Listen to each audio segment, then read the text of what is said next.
and we are excited to have you. This is our second attempt at the business pitch. The first we had about 2 years ago, and it went really well. So we're hoping to try to make this an annual event, but we're excited to have you here. I have been with Bennett for 13 years. I come out of corporate America, so I was an operations manager at Pepsi, and I've also worked in the banking industry where I was a loan officer and all kinds of financial people up in the Bank of America. It used to be called NCNB. So for those of you who are older than probably our 12-year-olds we have in here, you might understand young folk in here. I'm dating myself. But I also own real estate business and a foundation. And I'm just so excited to have you all here. We're looking forward to the young ladies presenting their information and their businesses. And I just wish you all the best of luck. So good luck.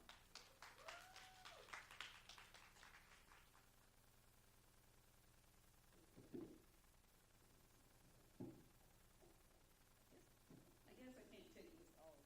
But anyway, thank y'all so much for coming. I am just thrilled that we have here 1, 2, 3, 4, 5, 6, 7, 8 Bennett Bells that is going to compete tonight. Isn't that great? So what we're doing now is we're waking up Bennett College.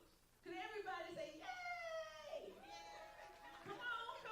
We're here to have a good time. This is going to be more like a conversation. This is like family getting together, like the round table.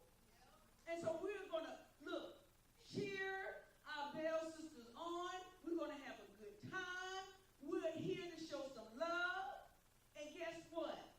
We're going to have 3 place, and I don't like to say winners, but we're going to have 3 place contestants. But guess what?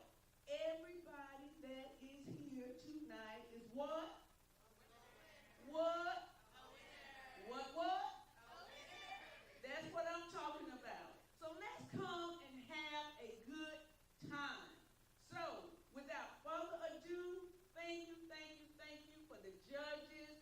And I'm going to tell you what, I am so, did I say I'm proud of the Bennett Bells? Did I say that? I am thrilled. And thank y'all so much for coming out. I am just so excited, and this is going to be so much fun. Let's have a good time. I can't sing, but I can try. No? Okay, maybe next time. Thank y'all. Woo!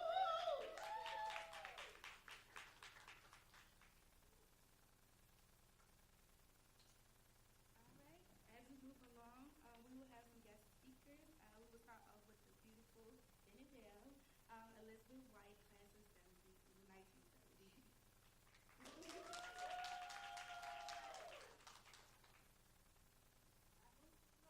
I know, it's okay. You're young. I told you you're young. You're real young. Well, it's good to believe that I'm young, still young, but I graduated in 1970. Yeah. But guess what? I came here in 1959. And then when I came in 59, and I'm just here to tell you a little bit about me. First of all, Elizabeth Patterson White is my name. My maiden name was Patterson. When I came here the first time, it was Patterson. Then, to make a long story short, I got married, and we had 2 children. I came here in 1959, and I stayed that summer and was involved with this particular organization. And this picture, you can look at it if you want to, but this is everybody in the National Science Foundation that summer. And none of us, I don't think, had to pay to come. We were all paid for by the National Science Foundation. And another thing, I stayed that first summer, 1959, and the first semester of 1959-60, left in February of 1960, and came back in 1967. And I stayed here until, I guess, 68, and I ran out of money. And Mrs. Rita Hardnett Scarborough, have you ever heard her name?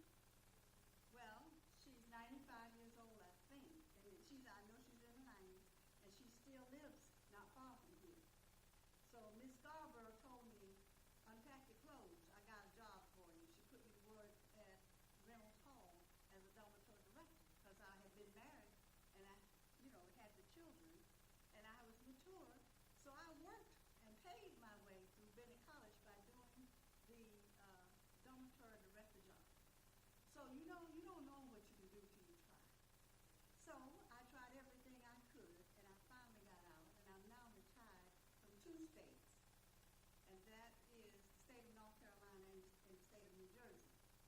And nothing is prepared today. I picked up these things out of my archives at home and kept moving and decided I would do this off the top of my head. Now, if you come up with any questions about what I've just said, nothing is really organized. I see that I started a scholarship here in about 2011, and it's in my mom's name. And that scholarship, I contributed $5,000 to the scholarship, and my oldest sister contributed $5,000, and the community contributed. Together, we raised $25,000. So that is endowed here, and right now, one student got it recently, but I don't know if I should even mention anything about that. But to make a long story short, if you come up with any questions, I'm not going to hide from you. I always try to be fair, firm, consistent, and honest in whatever I did. So I can't think of anything else I want. Oh, I have here, I picked this up out of a book I have at home, and it's a 2015 honorary article that was put in the Tribune Galaxy that, let's see, Susie W. Jones Award I received National Association of Alumni in 2015. They honored me, and I often forget some of the things I've done, but of course I brought this. I wanted to share that with you. But now I know my time is up, and I had, I guess, 3 or 4 minutes, and I wasn't timing myself, but I don't want to overstay.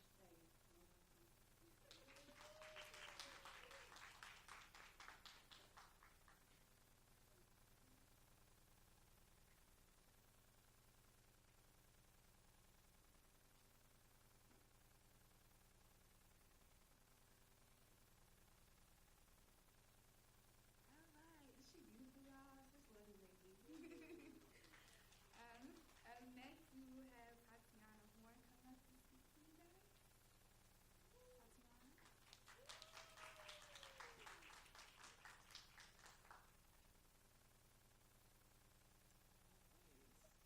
Hello, my name is Tatiana Horn. I graduated from middle college at Bennett in 2019. And then graduated from UT Charlotte in 2021. So proud of that. I've been doing product design full time and then web design over the past 3 years. So I think I know a thing or two about business, but I'm only 23, so I'm not going to claim to be some kind of expert, but I do know the importance of investing your time and energy into something you actually care about. Even if it isn't obvious, that means investing in yourself. And it's hard. I struggle with imposter syndrome, and I talk myself out of groups I'm not even in yet. I'm scared to be seen and perceived, and yet I decided to start a business because a few people found out that I was good at something I like to do. I agreed to be here because I'm passionate about passion, and I had no plans for a Thursday afternoon. But I want to see what you guys are passionate about, the work you want to do, and what you want to achieve. I'm honored to be here today to see all the wonderful ideas you guys have, and I can't wait to hear all your proposals.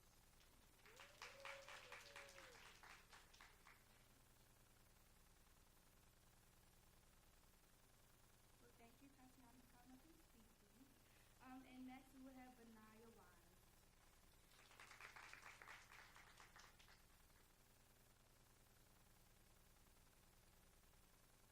How's everybody doing today? All right, so mine isn't going to be as well thought out as Tatiana. But today I'll just try and talk to you a little bit about me and the company that I have and my kind of journey that I have for my company. And then I'll open up the floor for any questions. So my name is Benaya Wise, as I mentioned. I'm CEO and founder of Issue LLC, which is a technology consulting company. Consulting means different things to different people, but what we primarily focus on is consulting in regards to providing resources for companies that essentially need help with finishing a project. So, for example, let's say a project is they have enhancements that the client actually needs, and they need to meet that deadline to closure. So we provide resources that actually like for that project. And then also backfilling positions. So there are times where people leave certain projects and they take on a new opportunity, or let's say they got fired. And so we provide the resources to actually continue that project until its fulfillment. Another area that we kind of focus on is actually finishing up a project or actually bidding for a project.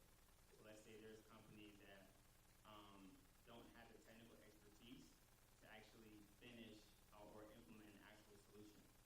So what we do is we actually submit proposals, and we pretty much put together a plan for delivering an actual product. And that's saying how much a product is going to cost, how much resources we need, and the time it's going to actually take. And so those are kind of some of the things that we deliver as far as ECLOC. Kind of what we, how I got here in my background is I went to school for computer science and I'm minored in IT. And so there was times where, obviously I worked for, big financial companies out of college, so like Bank of America, Wells Fargo, also Anthem Blue Cross Blue Shield. And there are times where people will always reach out to me for like opportunities and jobs and all that.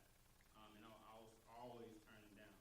And so I was, got to thinking like, if there's a way for me to kind of capitalize on me getting these opportunities. And so kind of what I did was I just maintained those connections for the recruiters that would talk to me. And then, over time I put up enough connections to actually start my own thing. And I leveraged the contacts that I made with the recruiters and then also the people that I actually work with on these different companies. And so that's a little bit about my background. The pros and cons of it, obviously, holding your own company. If you get to make your own schedule, you kind of get to, eat what you kill, so to speak. There's obviously trials and tribulations in regards to, that. But you aren't in control of your own schedule. The con, obviously, is you're gonna, obviously spend more time and effort and energy into, it's your baby, so you're gonna spend a lot of time, effort, and energy, making sure you get everything done. So you're gonna be working more than a 9-to-5 job. But with that being said, you do get the fruits of your labor. So that's pretty much it from my end. I don't really have anything else unless there's any questions for me.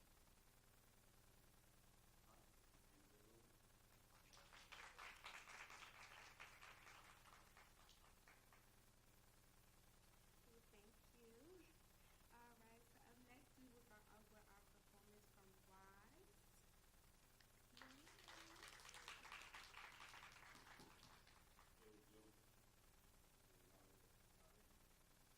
I'm low key, I'm probably only just eating Danish, and then she know me, I'm singing to her like Temptation. Not famous, local legend, I might change it. Yeah, they know me, you owe me money, but short change it. Call me a homie and do me dirty, I went and changed it. Tight circle, I sat back and rearranged it. I embraced it, if you want it, you gotta claim it. Write it down, you really want it, you gotta name it. Marathon, they said that they needed motivation. Drop classics, yeah, they keep me in rotation. On the move, I stay switching my location. Money good, I'm really beating the inflation. Been patient, trying to build me a foundation. Black Rose, I seen them boys do clout chasing.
teen girls understand relationships and family dynamics.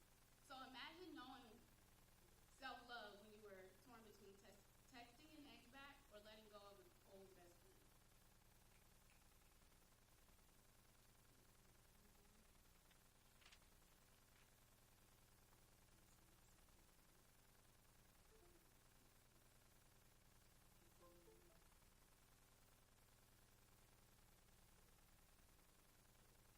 Can we get IT?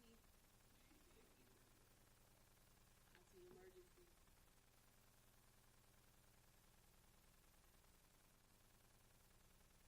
Okay, we back. Okay. This is okay. Be self-love nonprofit. Imagine knowing self-love when you were torn between texting an ex back or letting go of a best friend you outgrown. This is my journey through Be Self-Love nonprofit. Growing up, I wondered what it meant to be a woman, so I wrote a book sharing my answers to share with girls who have the same question. I continued my journey to answer this question through creating a one-year project and starting my own club, Be Self-Love, which we wrote grants for as a learning experience. My time at Bennett led me to learn the impact of sex education on Black adolescents. The lack of sex education can lead to human trafficking due to teens not knowing what it is.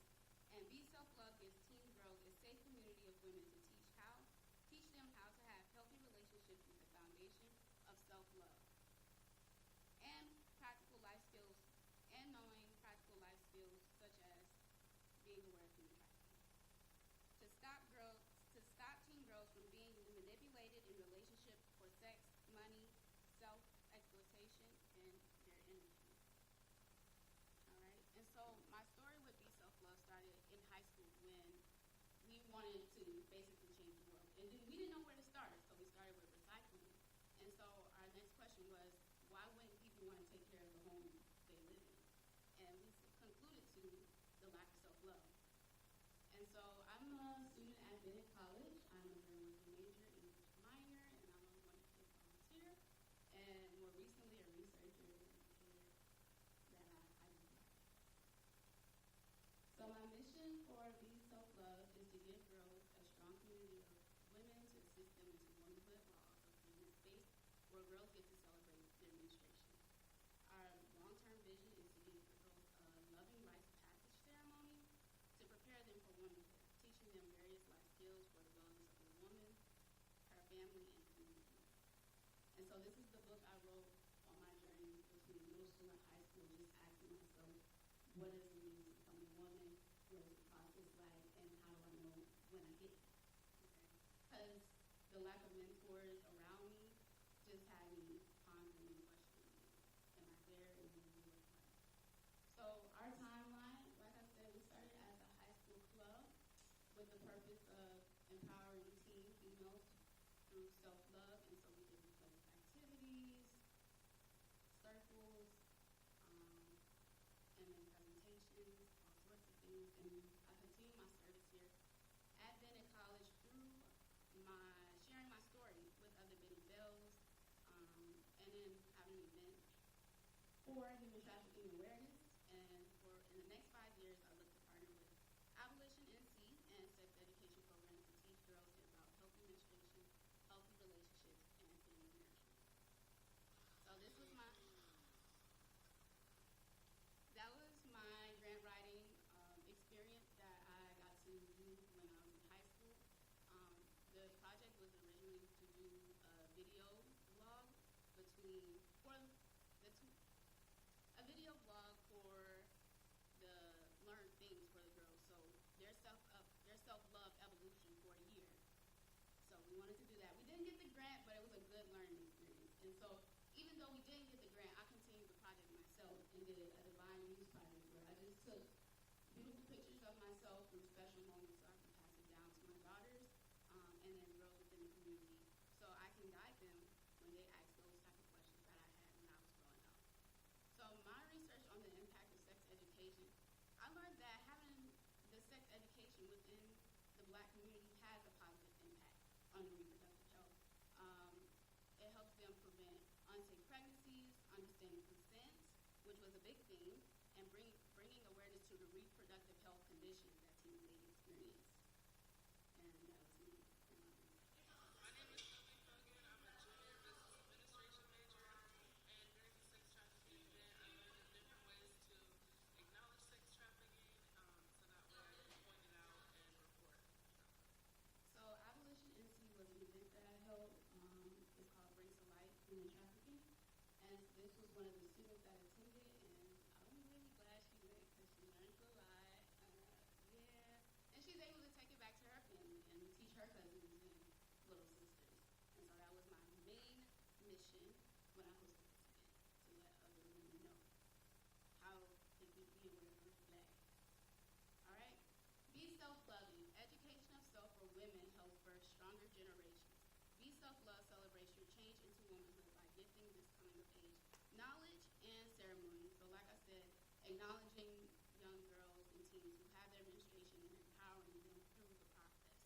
So we'll be teaching healthy relationships and family nourishment. So healthy relationships come in many forms with God or whoever they believe in, self, family, and friends, community, dating, with marriage, all that stuff. So imagine knowing all of this, middle school, high school. You be set. You have your foundations strong. Ain't nothing wavering you, okay? And then family nourishment, before family, family finances, all these things. So this is to really give a foundation on the importance of relationships with one another. So yes, this may seem like mature content for middle schoolers and high schoolers, but if broken down to an age-appropriate context, I feel like it could be a big help. All right, so target market is teen girls between 11 to 14, middle school age girls who want to learn about self-love and healthy relationships because that's your favorite subject during that time, just friendly and having fun. Ideal client, middle school teen girls who have a desire to be more confident and make more friends. Problem my business solves. I'm going to skip to the last part. Lack of conversation around sex and why it comes about in relationships and when is the best time and all those type of things that come about as you go through those changes of puberty and like, okay, what's next for me? Those type of feelings start to come. So conversations around that is very essential and it make a big difference, especially during that time. Lack of mentors and volunteers dedicated to teen girls for their self-development. Lack of after-school programs dedicated to teen girls for, okay, that was repeated, typo, and we go into why is this a problem. Teen girls being exposed to manipulation in relationships for sex, money, and energy. That's a big enough problem in itself. That manifests in the world in multiple ways. And so we want to reduce the pain of women in the earliest way we can. For example, low confidence may manifest, unsure about themselves, a variety of things. So teen girls who don't have a positive role model in their community are more subject to negative impacts of social media, what their friends say, and just the love blind and on. So that's how I feel about it. And then, of course, when I did my certification research, how is through role model mentorship. So we would look to partner middle school girls with mentors from Bennett College who they want to learn from based on their interests. And we would meet once a month discussing their plan to get in the same field or what college they want to go to or how they want to continue their education. Life skill exploration, middle school teens would be taught healthy relationship education, family nourishment, and what human trafficking is and how to keep them safe while they explore, how to keep themselves safe while they explore the world. And we would also do college tours, of course, starting at Bennett, introducing them to the sisterhood here, and then, of course, other HBCUs, PWIs, whatever the girls would be interested in, and we would target this to high school girls.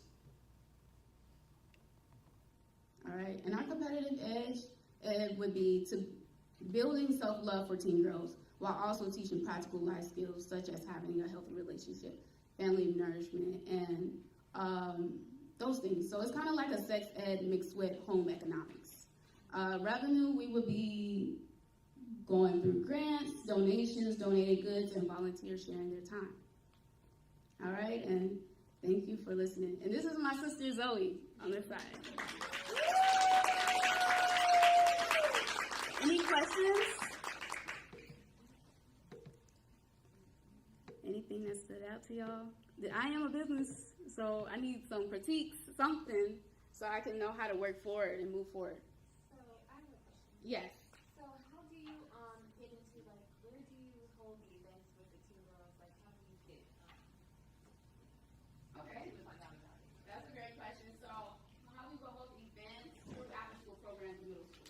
So I'm thinking maybe Harrison, Lincoln, maybe GCS middle school, talking to the counselors, teachers, and saying, hey, we're a nonprofit organization. Can we connect with the teen girls here after school? And then they will schedule in our space or however, and then just meet. And it's just one-to-one conversations, you know, sisterhood. Very good at that for Bennett. And just giving them tips and advice on healthy relationships and family nourishment. And any questions they got? I have a question. Yes. I'm not sure if I missed it, but how do you get the word out about the nonprofit? Like since you are targeting middle school girls, you don't have like a direct outreach to them. How do you get the word out? Okay, so marketing, I would say probably through the teachers. Maybe just, hey, teachers, we have a nonprofit program, after school program. Can y'all tell your students about it so we can have girls that come, you know? Yeah, so that would be our strongest marketing point through the teachers and saying, hey, I feel like this is a good fit for you. Would you be interested in attending this program for the after school? Would that include you going to each school in your local community, or would it be through like emailing, your social media? Like how would you get? Well, personally, I would want to do one-to-one base just so I can meet the teachers and have a kind of one-to-one connection. But I would be also open to doing email.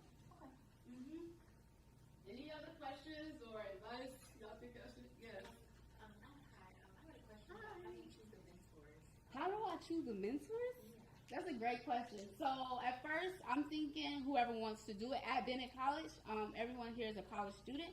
And so I would see if the availability, of course, and then morals and values. Are we aligned in the same way? And do we have the same mission? And that's how I would choose. So we'll take one more question. We have a question back here. Yes. Hi. Hi. What materials or anything would you need for this type of nonprofit if you were to use it? What type of Like material? what type of materials would you need to utilize within this nonprofit? Because in order to run, you need things in sport. So what things would you need basically? Okay, what things I would need? So Or what would you utilize? what would I utilize? Okay, so I will start with some t-shirts just so everyone's synchronized and everyone has something that they can wear when we go to volunteer at the middle school.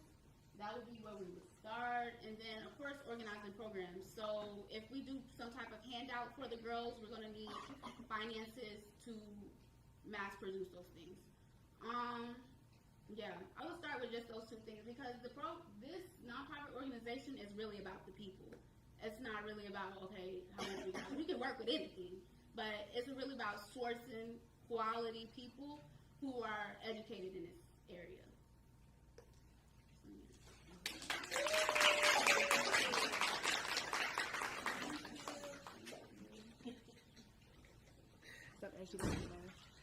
Well, that was beautiful beyond me. I really enjoyed it. You guys give a round of applause for them.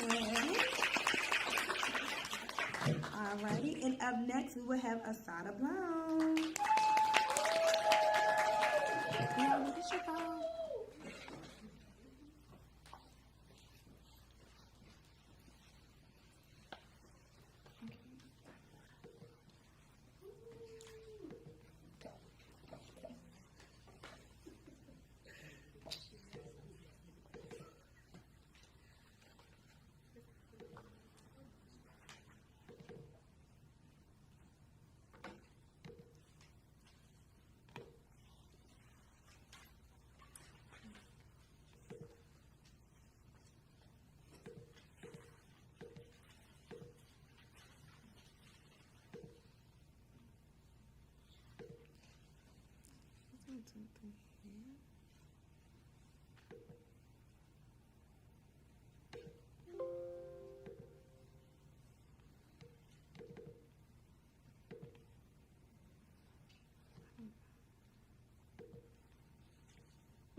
Good afternoon, everyone.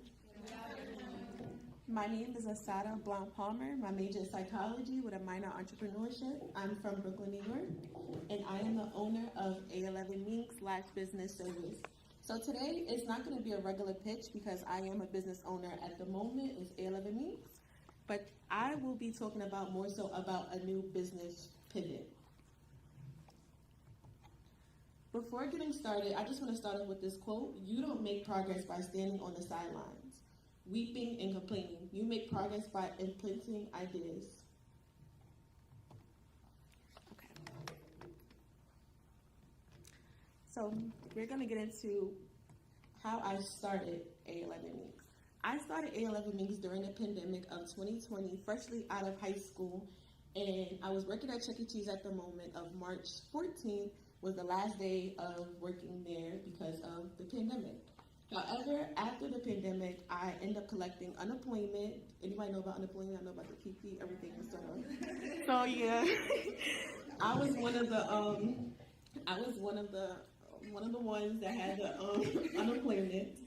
But with unemployment, I noticed that a lot of my peers was running through the money. The funds was there, but they were just spending on unnecessary things. Even adults I witnessed. However, I knew $10,000 was not gonna be my comfort forever. So with the $10,000, I ended up investing in my business and started A11 Minks from scratch.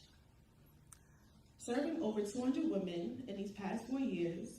However, I noticed while serving 200 women, first starting as a passive income, I grew to have a wonderful passion for giving women the confidence and finding fulfillment and assisting them. So as I serviced the women, I noticed that college women were no longer my target. And I had to sit there and reflect because, going to old girl school, it just didn't make sense to me. But I started being a psych major. I did a little research myself. I call it walking research. With the walking research, I just simply asked a few of my fellow belles, how come you ladies are not booking with me? And they just simply told me, it's just, I can't afford it. At first, I was kind of like in shock. I was shocked, but however, I wasn't because I'm a college student myself, knowing that sometimes funds come and go. They're there for a minute, but they're not there for too long. So I decided to start an alternative, which is lash clusters. Does anyone ever heard of lash clusters? I'm sure it's going viral on TikTok now. Yes. Who's lash extension girls? Can y'all please raise your hand? Okay. So I decided, I knew that I couldn't decrease my value. So a light bulb sparked and I started offering cluster services. Ladies, now when you get your lash extensions from my lash extension girlies, do y'all feel as though y'all sit on the table for too long? Yes. Too long, right? You start getting fidgety. I even had clients have panic attacks. So I just wanted to more so help my girls without lowering my value with lash clusters. So here's my mission statement. We provide the appearance of lash extensions in just 30 minutes since we believe in making the most of time without sacrificing beauty. Our goal is to provide customers the chance to fully embrace their confidence, capture their enhanced beauty, and make every wink wow with a lash style that is customized just for them. From my mission statement, to transform the beauty industry by valuing our clients' precious time and empowering them to embrace a new standard of beauty. With A11 Minks, just 30 minutes can deliver desired lash extension look, bring our clients to focus on the many fates of their lives while feeling confident and empowered in their beauty journey. Okay, so as a service provider now, I offer 4 other services, including clusters, which is classics, hybrid, mega volume, and also freestyle. So with this tedious process of lash extensions, it is applying one natural lash, it's applying one extension to one natural lash that can take about 3 hours. If you may didn't know that one lash can have a range between 100 to 300 lashes. So me personally, I lash roughly about 80 to 100% under lashes. So that's why it's such a tedious procedure. So with the alternate of clusters, it's only 3 minutes, and its clusters is a lash that is bond at the base, designed to apply to natural lashes for a fuller but also more dramatic look. They provide a quicker alternative to individuals' lash extensions, offering volume and intense with less application time. So for my typical customers, I will love to service college students and women in their professions. College students, you may ask, because it reduced the price of their desired look of lash extensions in order to fulfill their beauty. And for women in profession, the procedure of application for 3 hours reduced to 30 minutes, applied to another important task that they could fulfill. So for my target market, it's from the ages of 18 to 35 who value the times of their service. Women in their professions in Greensboro, Charlotte, and the Raleigh area that don't prefer the time of lash extensions application but prefer the enhancement. So for the custom price, now it's completely reduced. For the butterfly hybrid, it's $30 instead of $100, what I usually charge for lash extensions. For volume, is mega volume, I charge $40, which is $110. So the price is definitely reduced, but however, you're still getting the enhancement of a lash extension. And if you're feeling fancy, you can add bottoms, which is listed at the picture below, for $25. No, it's 30 minutes. So the distribution. So being that I was a lash tech for about almost 4 years now, I have a strong connection with a distributor in China for about 4 years now, and he's along with the pivot as well. Instead of offering lash trays, he now offers lash clusters as well. So clusters are starting at $4.50. The glue is $3. The tweezers is 90 cents, and the shampoo is $5. I like to say less time equal less supplies. The supplies are purchased on AliExpress in bulk sometimes as well, just in case if my distributor is not offering services at that moment, because they do go on the Chinese holidays, etc. So I still have AliExpress as more so of a backup. And that comes out to inventory per month about $100. Now for advertisement, I use $40 for Instagram promotions. So marketing analysts, we took a step back to service our industry competitive landscape in order to gain insights that would allow us to better service our clients. So I like to say, being a site girl, the statistics doesn't lie. Lash extensions in North Carolina, in North America market was established to be worth $1.8 million in 2022. Now, this grown tremendously. It is now worth $3 million it will be worth by $3 million by 2030, rising at a 7.18 from 2024 to 2030. Now, as a lash tech, I heard so much criticism for seasoned lash techs like myself that, clusters, raise your hand if you heard of the clusters done at the salon, like the nail salon. And they look really bad, they look crunchy, the glue, it doesn't give. So I would like to debunk the stereotypes of clusters, educating the importance of aftercare of clusters. A lot of people, a lash tech, some believe that clusters damage the eye and is very unhealthy the way they're applied. So I will push the importance of aftercare, also by stating that clusters is not damaging, and also provide aftercare videos sent after each appointment to ensure that my clients are receiving the proper aftercare instructions. So the business competitive advantage. I am a multi-certified lash tech of 4 years. I lashed over 300 women, including 2. I'm able to create realistic styles to complement clients' features, their desire to attain the essence of lash extensions. And I also have a strong relationship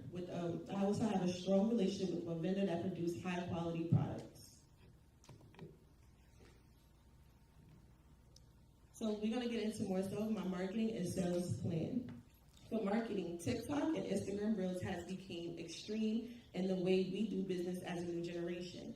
With TikTok, I'm learning to be more personable with my clients. And what I mean by personable is more so sharing my journey as well, and more so about the importance of aftercare and the mapping of lash clusters that mimics the structure of lash extensions.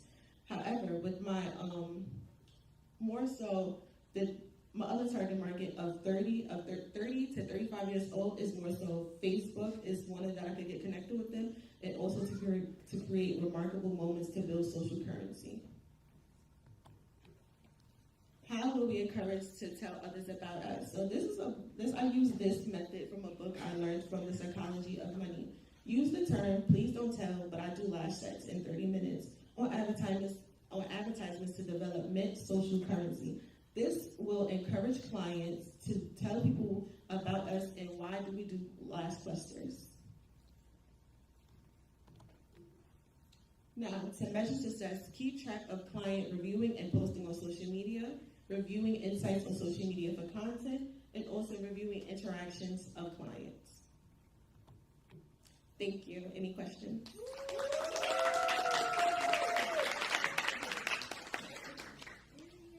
I'm sorry, Rihanna. So how did you master making lashes to fit the face? I mastered it by definitely studying different structure of eyes because you can have round eyes, almond eyes, for instance. I had a client that wanted a cat eye really bad. However, she has more of a rounded almond eye, Marcia. She has more of a rounded almond eye, but more so doing my proper research. And even when I'm talking to people, I even look at your eye shape. So just getting a sense of what lash sets that you see. I even go on social media to see what type of falsies or even stitches you use to most develop my lash sets.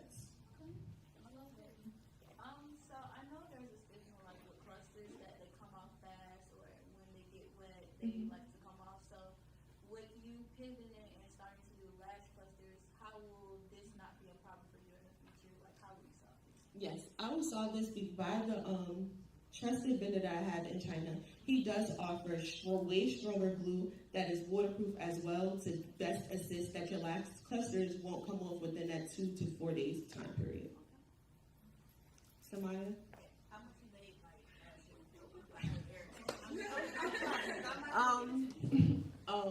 Well, everything, definitely from the pandemic, I definitely multiplied that $10,000, which was my goal of creating passive income. So I'll just say maybe roughly about 30,000. Any more questions? All right, Mercy, and 2 more in the back. Okay, I'll let you do 2 more. Okay, you can go more. I just wanted to know like how do you continue to market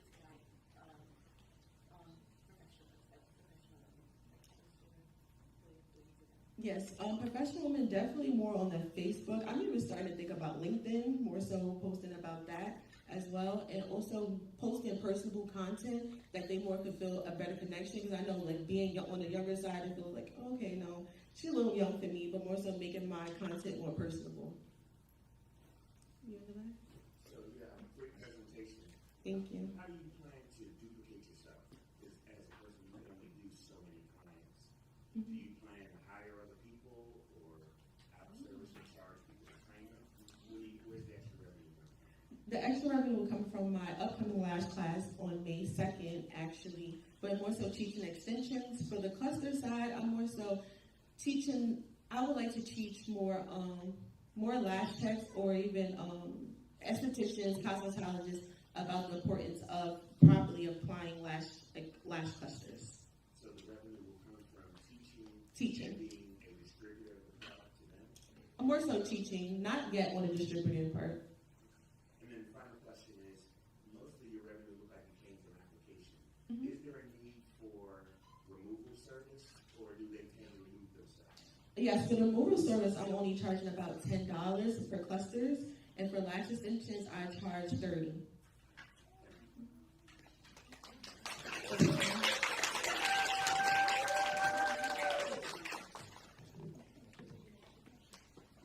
didn't get to ask my question. It's okay. I was gonna ask, what's your favorite lash set to do? I would say my favorite lash set to do is definitely the freestyle because it gives me the most creativity. I mix a bunch of lengths into one set, so I use different curls as well. Okay. Here y'all, give it up for Sada and loyal customer 3 years. All right, up next we will have Amy. Good luck.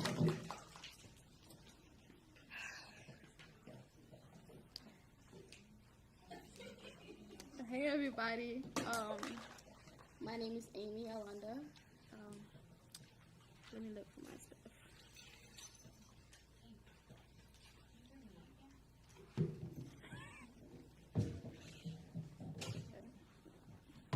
Okay.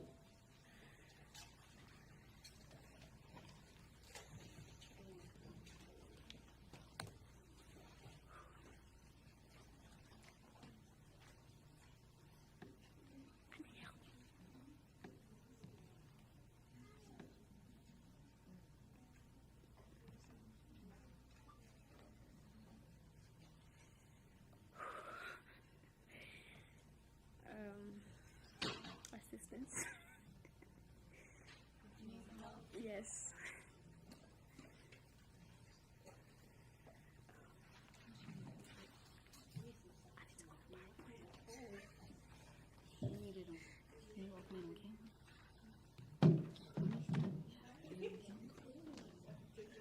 It's not a camera, it's a PowerPoint. Okay, wait. Okay, click that. You know your login for the PowerPoint? You know your login?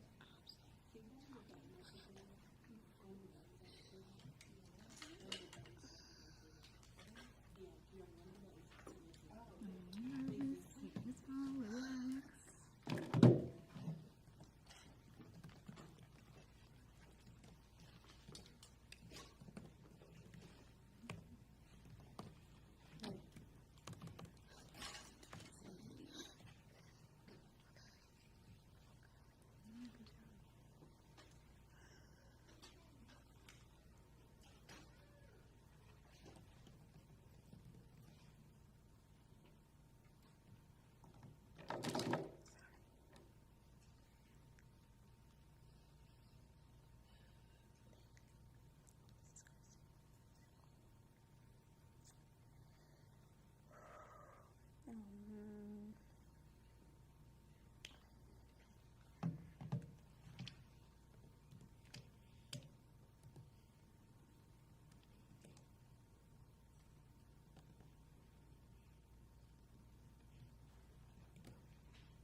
Um,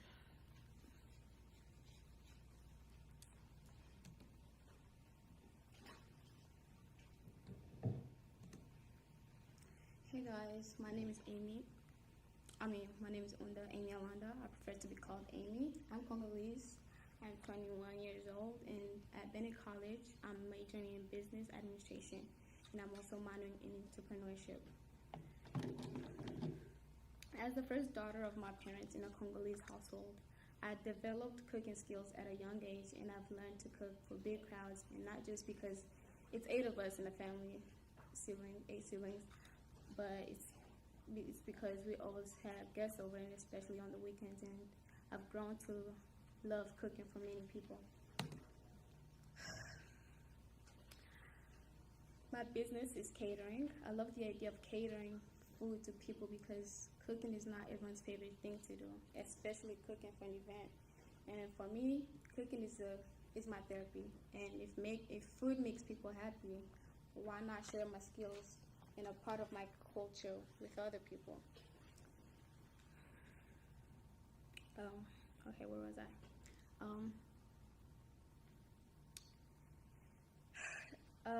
I have been in North Carolina for almost 14 years now, and I've never seen a Congolese restaurant or a Congolese catering business. And my dream is to change that.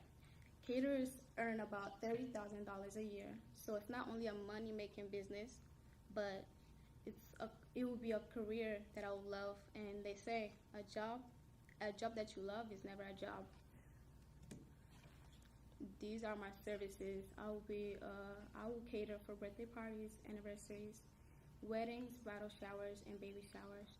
And for those events, I will serve what my customers want me to serve at that event.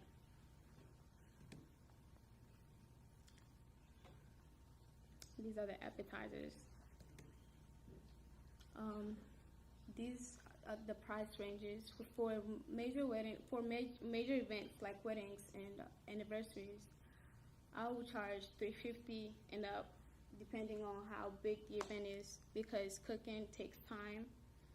Cooking takes a lot of time, and especially if you're cooking for a lot of people. So, and for birthdays, because birthdays usually it's not a lot of people, I would charge $150 and from $150 to $100, because it's not a lot of people. You don't have to do a lot of cooking for that, because it's not as big as anniversaries or weddings. My target audience are those who love trying new things, and those who are open to new experiences. And I wouldn't want to just serve around my people, like Congolese people. I want to be out there serving more people, other people. But yeah, thank you. That's it. Any questions? Yes. Do you have a favorite dish you like to cook? I don't have a favorite dish because I just like cooking, period. Yeah. Did you cook some of the stuff out there? Yeah, I did. It's really good. But I have a comment. You need to raise your prices. That food was good, girl. Like, Thank you. $150 and stuff in this economy is crazy. Thank you. I haven't really started my business, but I'm planning to. Any other questions? Thank you. You. Can you talk about more about the appetizers? What you mean? Like Just talk about, what I saw some notes in there. Can you talk about a little bit more, culturally, well, I'm gonna start with this right here. Mandazi. That's something we make a lot in my family. I don't know. Everybody in my family loves making it, eating it. So it's what we make a lot in my house, at my house. But what else? Rice puffs. We don't really make those a lot, but they're really good. And chapatis. Those are my favorite to make because they're easy. Mandazis, they're easy, but they don't take a lot of time. But chapatis, they take a lot of time to make. And samosas, they don't take a lot of time either. It depends on if you're making the dough yourself or you're buying it. So it depends on what you're doing with that. Yes, Jessica. As an aspiring chef myself, how much revenue do you plan to make back over your business? Like you said that your business, that you will be selling it. Can you take a big slide? To the birthday, okay. To the events. Yes. No, not the other one. Uh-huh. The other one with the prices on it. Oh.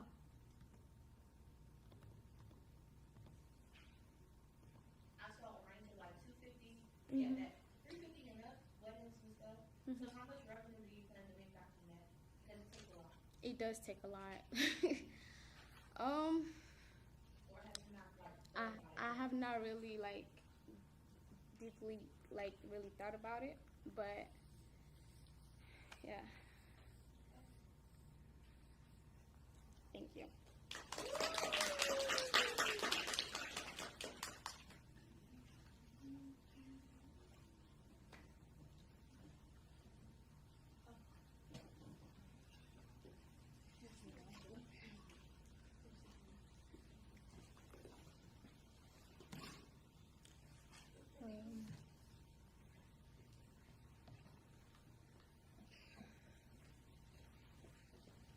Sorry, y'all, I had to go to the bathroom, but give it up for Amy, y'all.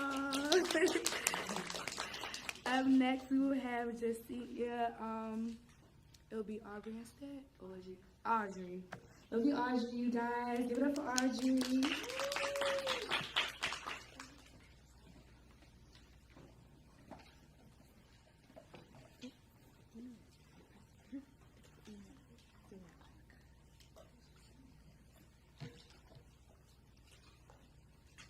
your microphone on? Yeah. Wait, hold on.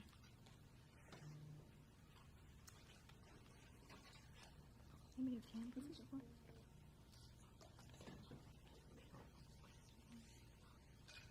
Is your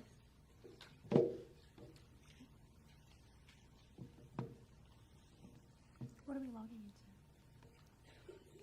Bennett or Campbell?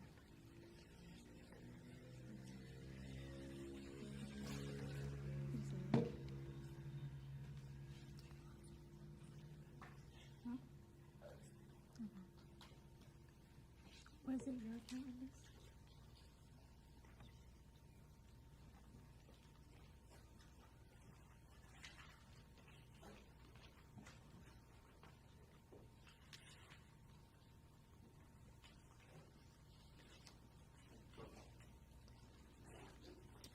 No bad.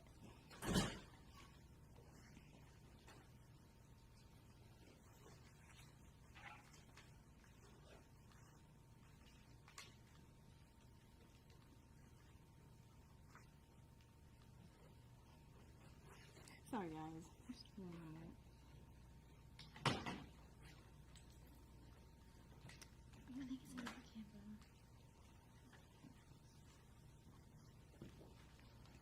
Wait, I emailed it to this number.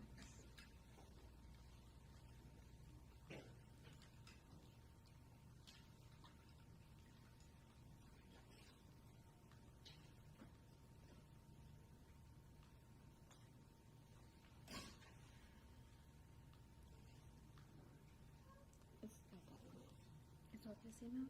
Mm-hmm.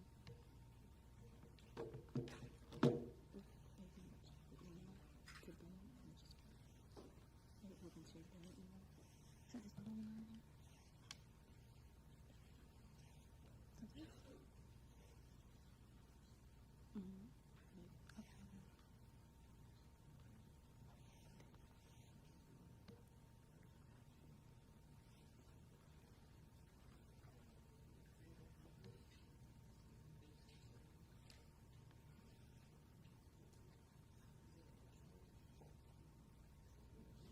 You have to hear Outlook.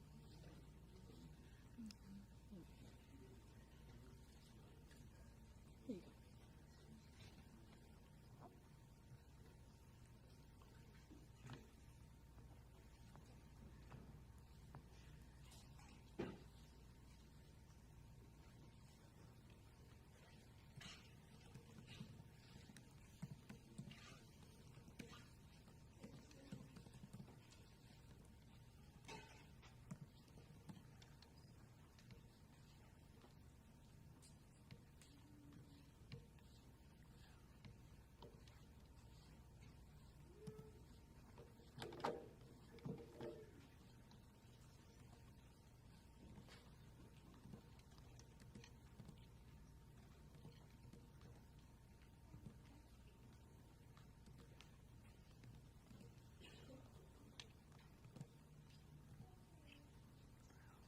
Yeah, take that. Do you want me to do it?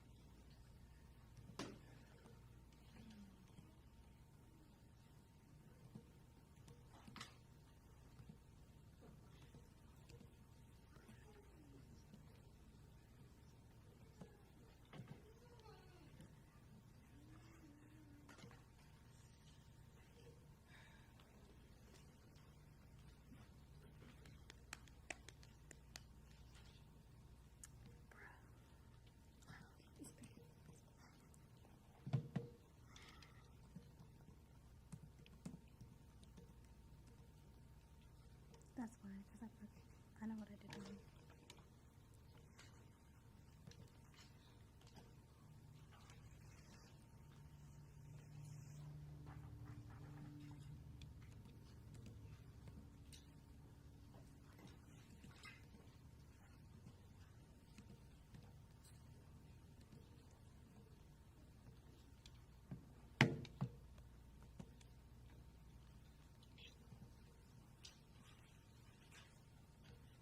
Oh my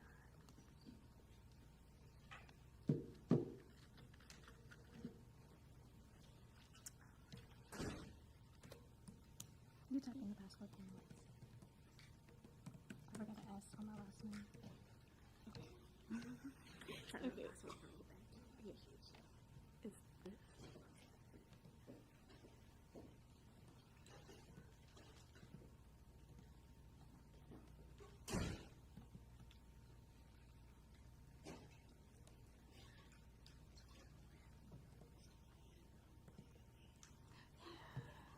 Gotta ask my last name. Just like to this out.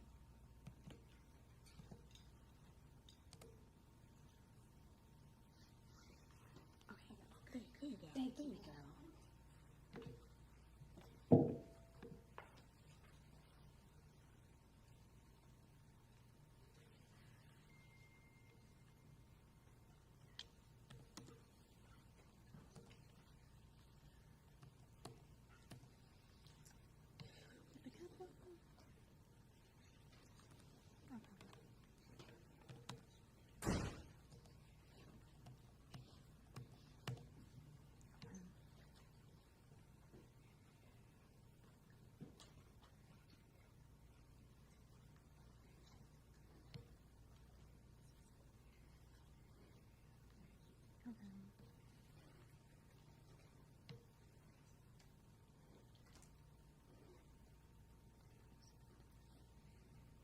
Thank y'all so much for y'all patience. We're having just a little minor technical difficulty. So just to give you an update on what we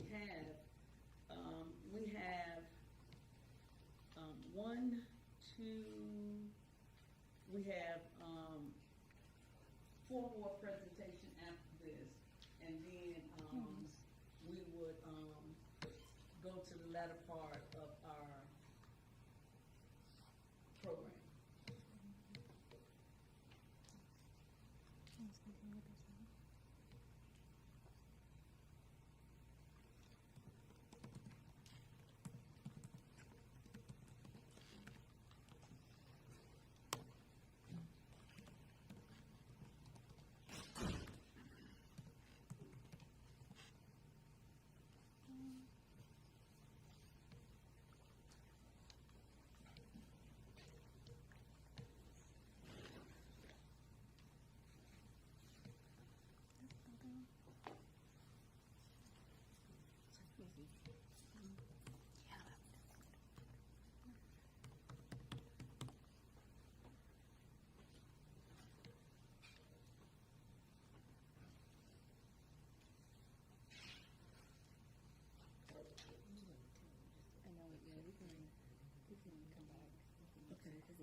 Okay.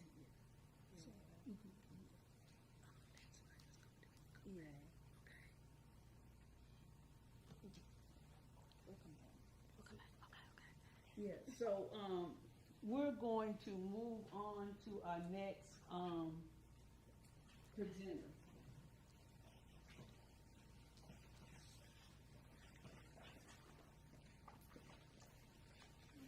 All right, you guys, next up we'll have Sinclair.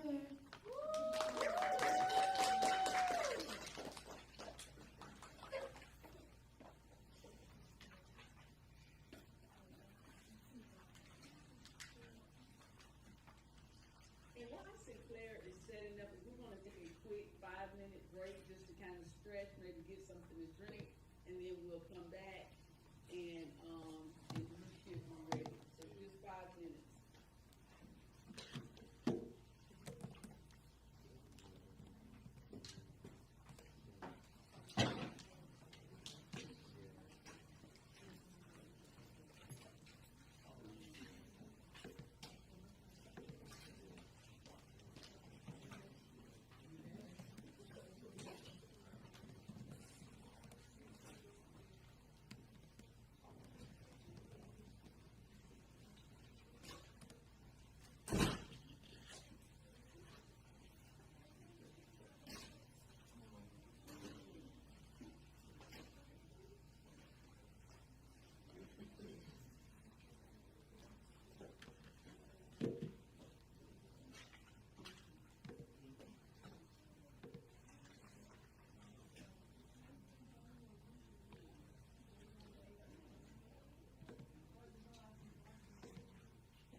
Hello, my name is Sinclair Ann Bennett. I'm a senior education studies major from Hopewell, Virginia. And today I will be showing you my clothing line, 1926. So 1926 is a streetwear-inspired clothing line that is dedicated to maintaining the historic context of Bennett College. So our mission is to create clothing that physically embodies the Bell for who we are today, while offering a unique fusion of style and heritage. Here are some of the products that we offer. So here we have I Love My Little, I Love My Big. Bigs and littles are a sisterly connection traditionally assigned at the Big and Little ceremony. Members of the junior class are assigned a little sister who they will mentor throughout their freshwoman year, and the littles, at the end of the Big senior year, the little will robe their Big with their graduation robe. We have our Wise and Sincere Leadership t-shirts and crew necks. During the civil rights movement of the 1960s, Bennett College was the only venue in Greensboro that allowed Reverend Dr. Martin Luther King Jr. to speak publicly. And after his speech, he sat down with some members of the Bennett Banner and was interviewed by them, and this is also a quote from that event. Here we have It's a Preference t-shirt. The Preference song is a traditional song sung at the annual White Breakfast and is a display of school pride. And here is our Pretty Women Go to Bennett College, just a different lines of paraphernalia that have that statement on them. And our Keep It Player shirts. So we have t-shirts and crew necks. Willoughby Player is the first African American woman to be selected as a president of an accredited four-year institution in the nation. She was the president during the Greensboro sit-ins, and she was the president who brought the students their homework while they were incarcerated, and she also extended the invitation to Martin Luther King Jr. And here we have a few more t-shirts that I've designed. I Be With the Bells, Bennett College, it has our motto, Education for the Future, Sisterhood for Life, and our Ginger Here in Sisterhood t-shirt. This is a lyric that is in our alma mater and is traditionally sung at graduation and convocatum est. So I use social media as my marketing platform. Here is some feedback that I've received from various advertisements. And 1926 motto is For the Bells, by a Bell. So here are some of my competitors. We have Been There Apparel, Black College Grad, which is previously known as Gate City Apparel, and Unapologetic Apparel. So Been There Apparel is Bell-owned, just like myself, just like 1926. However, the other two competitors are not. A personal connection. Everyone at Bennett's campus knows who owns 1926, and I'm easily accessible. Affordable, unapologetical apparel. Excuse me, I'm so sorry. Unapologetic apparel is in the same price range as 1926. However, Been There Apparel and Black College Grad are on the more expensive side. And Bell Dedicated. The other clothing brands are open to advertising and promoting products for other institutions. However, 1926 is only for the Bells. And here are some examples of the price ranges. And also I would like to add that 1926, the name came about because 1926 is the year that Bennett College was formally transitioned into an all-women's institution. So, thank you.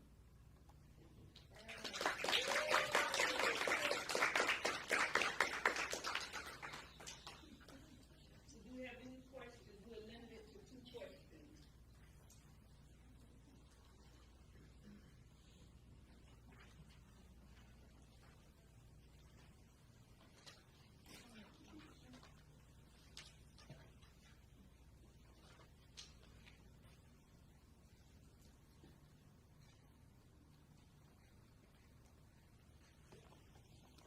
All right, you guys. Up next, we have Embrielle.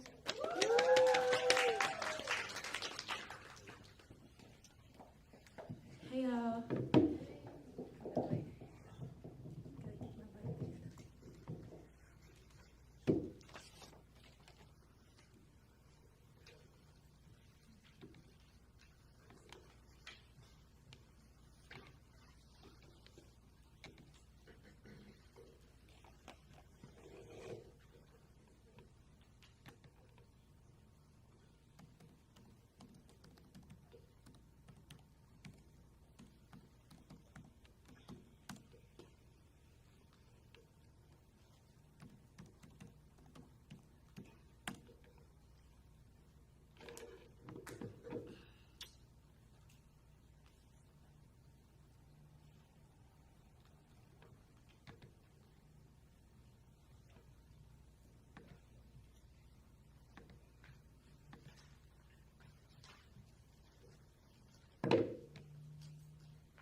About 20% of Black youth, 10 to 20-year-olds, kill themselves. For around every 4 of us that will be, 1 of us will not have the chance to be. Save Us. Save Us is a nonprofit organization that seeks to empower the disempowered. So, who are we and what do we do? I am Embrielle Brooks, a 5-star scholar from Atlanta, Georgia, currently serving as the 2023-2024 academic year Miss First Woman, and I am majoring in journalism and media studies with a concentration in digital media and storytelling. Save Us was founded in 2022 because I experienced firsthand what it felt like to live in the marginalized communities plagued by drug, gun violence, and gangs. For this reasoning, Save Us will focus on 3 main aspects: youth empowerment, destigmatizing mental health, and building connections. So, how are we working to save us? It starts with denormalizing things that should have never been normalized. It starts with focusing on the disempowered, and it starts with empowering the disempowered. To focus on us, we need to focus on the roots of the issues and not just the effects. Who are we saving? Individuals like myself and my peers. Individuals like myself, studies show that organizations like Save Us is most needed by minorities, youth from the ages of 13 to 19-year-olds. Because Save Us is targeting ages that are dominated by social media, they have a direct link to their target audience, allowing them to put a word out about Save Us via social media platforms. Save Us intends to put out different promotional items to promote the program, such as tumblers, phone cases, masks, baseball caps, t-shirts, and my personal favorite, Save Us custom action figures. We want Save Us logo to be seen any and everywhere that the youth looks. The numbers speak for themselves. Minority youth in our age group don't believe that current institutions adequately support them. While the youth poll did not agree entirely on the specific care we should provide, approximately 90% agreed that new mental health solutions are essential to the future. So, a SWOT analysis. Save Us SWOT analysis shows that Save Us strengths include its minimal startup costs and innovative ideas that strays away from the traditional approaches, allowing them to leverage their partnerships. Some weaknesses that are identified is Save Us limited access to resources as it comes to finding and visibility and awareness. We also have several opportunities as mental health is in growing demand in today's time, allowing us to leverage social media. Our primary threats are unpredictable revenue streams and competition from other major mental health organizations. So, the problem is simple. Minority communities don't have an outlet to express themselves. They don't have an outlet to express deep emotions. According to Mental Health America's 2023 state report, about 50% of Black youth face major depression and do not receive any mental health treatment. So, our solutions. The Save Us Pipeline program and the Save Us app. Through our Pipeline program, peers get a one-on-one chat with one another. If they want to take things to the next level, they can volunteer to be certified professionals through trainings to assist in leading our mental health workshops. The mental health workshops will also include leveraged resources and programs from our partners. Our Safe Haven stations are the real game changers. We all just need a break, and our Safe Haven stations provide this. The Save Us app will be the primary way students can interact with the program. This is where you will be able to sign up for the peer-to-peer sessions and community service opportunities. In addition, there will be information on the plethora of self-help services, access to motivational videos and testimonials, as well as a calendar of events. So, our partners include several leaders in mental health, education, mentorship, and community action. With partnerships such as these, Save Us is not only active in our youth lives, but in our local institutions as well. Specifically, we have estimated about approximately $32,000 for our first year expenses, which primarily includes the cost for the program supplies. To cover these costs, we calculated estimates of about $40,000 in revenue. That includes a diversified mix of donations, sponsorship, grants, and other streams of incomes, allowing $8,000 to reinvest back into the nonprofit organization. So, I have created a journey map to help bring our first 3 years to life. Save Us intends to spend the first year in this beta stage to build up the brand and continue to collect and analyze data on the effect of our new mental health approaches. In year 2, we plan to open up the Save Us Pipeline program to local schools in our community. In the 3rd year, we plan to further expand. This will not only set the stage for Save Us programs to be replicated around the stage and nation, but also bring more awareness to mental health and the need for advocacy in the youth. So, together, we can help save us. Thank you. Any questions? No questions? Okay, cool. You got a question? You got a question? Yes. Okay. We'll limit it to 2 questions. What's your favorite part about Save Us? Okay, I'm just gonna give a little testimonial about this. This project, this is a real nonprofit. This did start off as a project that I wanted to do with a group in high school in 2022 for a Nick Canyon competition called ATM. We actually did the competition. We lost the first year. We went back the second year, which was the previous summer that just passed, and we actually won. So I'm really excited about this idea because I'm excited about seeing my peers who live in a community that I live in today, have impact and have resources to be able to, outreach other resources outside of the community to prosper. So we got another question. Okay, gotcha. What I will say is I really do like your idea as far as the action figures and making that a marketing channel, because I feel like that's great for kids to see and be able to interact with. I wanted to know, as far as with your nonprofit, how did you connect it to, or where did that idea come from? Because as far as an action figure goes, that's very innovative, and that's something that a lot of people haven't even, begin to think of. For me, I have 8 brothers. I'm the only girl, so let's just start there. So I grew up with always playing with, my brothers always had collections of action figures and things of that nature, and I always wanted to play with them, but because the action figures are collectibles, they never let me touch them. So considering that I am targeting in today's age, you do have people my age that collect action figures as well. So I was like, how can I do something that's different to reach people my age other than social media and flyers, the typical generic way. So action figures was my way of doing that.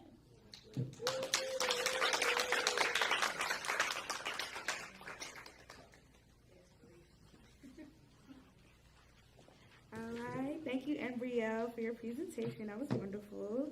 Up next, we have Ashley.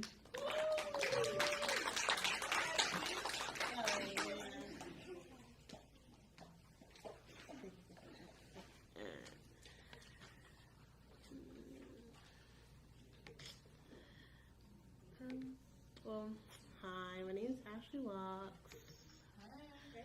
Yes.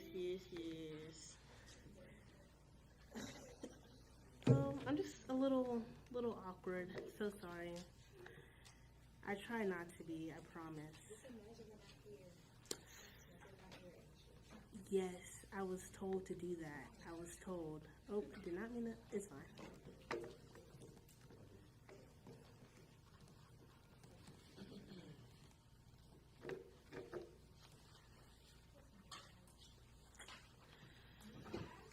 Just asking for too much.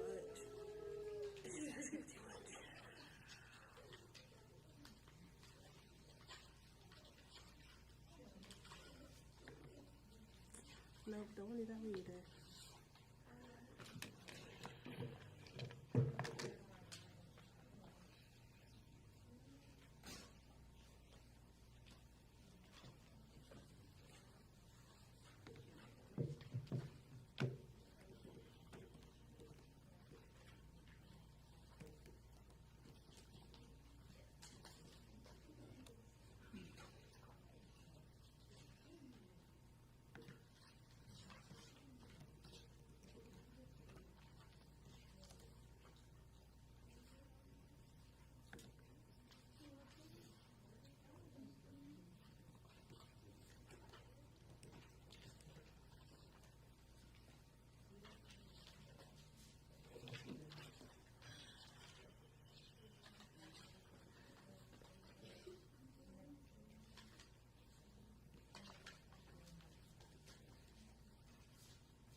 So today I will be doing 2 presentations. We're gonna do the newest one first because yeah. I'm so sorry, guys. I'm so sorry. It's gonna be a lot of apologizing, and it's like so sorry once again. So sorry. Anyway, so hi, my name is Ashley Locks. I'm a fresh woman. I like to share my business pitch with you guys. It's Ashley's Creations. It's a customization business. Yeah, very new. So basically my mission is to empower individuals to express their unique style and personality through customizable paraphernalia. We strive to deliver expectational quality, innovation, and personalized experience with the inspire confidence and celebrate individuality in every piece. So basically, these are some items that I've made, which is a Bennett cup, some Crocs that I've customized, and an outfit that I made my junior year. Yeah, it was real cute. I made socks to match, but you can't clearly see the socks. But yeah, so my target audience is any student, member, alumni, fans, and any schools, specific organizations, teams, anything honestly, that's interested in, customized shirts, blankets, cups, tumblers. Since graduation season is coming around, I am also doing graduation caps as well. Yes. Opportunities is to grow consumers' interest in personalized products, present opportunities for expanding market research. Sorry, I'm trying to slow down. Yeah. What was that? Diversification is offering customization service for various types of apparel, accessories, and collaborations partnering with brands and organizations can expand visibly and attract new customers.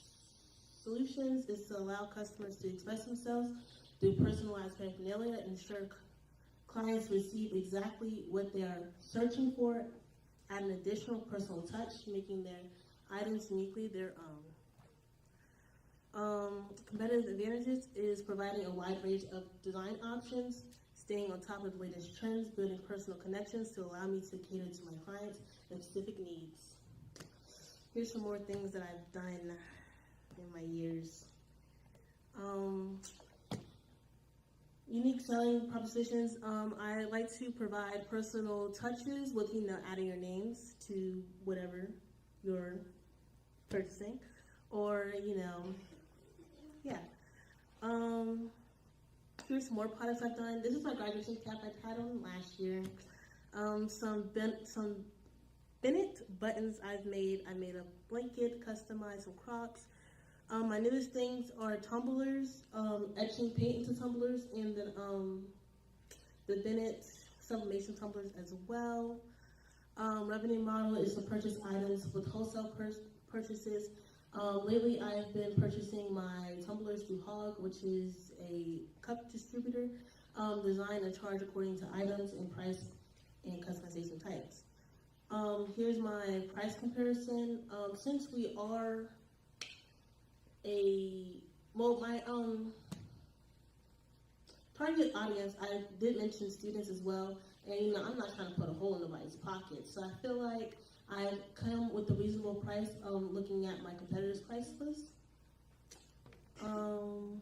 Growth potential, personalized items are becoming more and more popular for sporting events, and people love to have their own spins on things. So I'm trying to think of a good example. So this summer my family is having a family reunion, and I'm making shirts and cups, and it's not just a family, everyone has the same last names. It's family as in community, so people correct the last names they want to on their back of the shirts.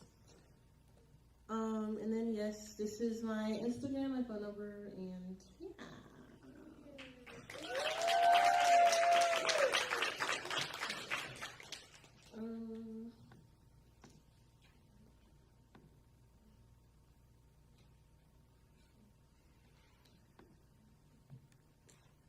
Okay, so this is Claws by Ashley. Everyone knows this business since day one because I was that freshman that moved in and slid my business cards under everybody's door. And I'm not ashamed at all. Problems that are in the nail industry is that nail salons are most likely known to, you go to a nail salon and you're like, oh, this is what I found on Pinterest, can I get this design? And then they sometimes don't nail it on the head.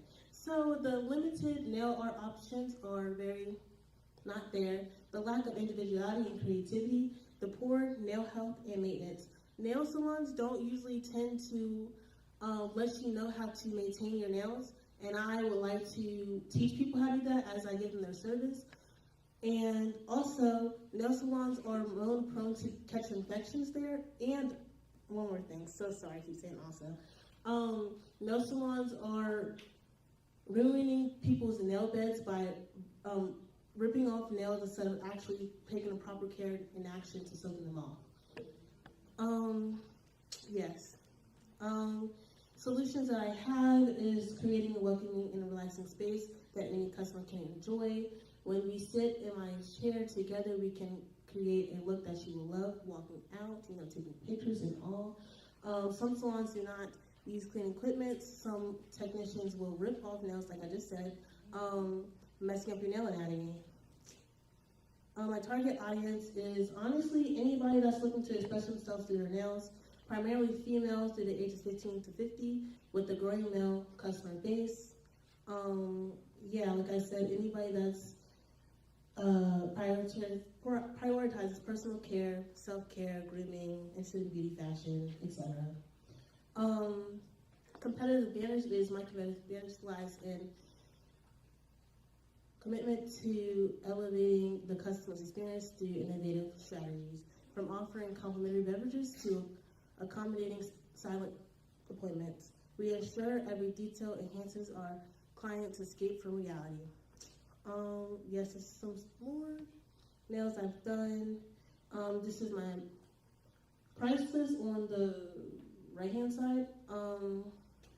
Like I said, right now I am definitely catering to my belle sisters, so I try to reason with the prices. Most of the time, it's not even a price that is on there. I try to, work with you, because at the end of the day, we are all still college students. Yes. Unique selling propositions is I try to think of innovative and luxury ways to take care of you and your needs. And I try to think it out of the box. Like, I know you said you want to come in for a simple white French set, but do you really want a white French set? Like, I mean, I'm not going to charge you nothing crazy, but like, let's be for real. Let's be for real. So self-expression is definitely something that I value in wellness and confidence. Potential growth. Honestly, so like I said, I care for nail health. So lately I've been coming up with a line of just not, offering services, but offering like things like cuticle oils and hand scrubs. So these are like my little cuticle oils that I've made. There's black bags out there that actually have samples of these items. So cuticle oil is definitely something that I like to preach to my clients that it's actually very, very beneficial to apply at least 2-3 times a week, because the tissue around your nail bed is live tissue, and if it gets infected, most of the times you have to get your whole nail removed. And so, yeah. And you know ways to contact me and find me. Yes.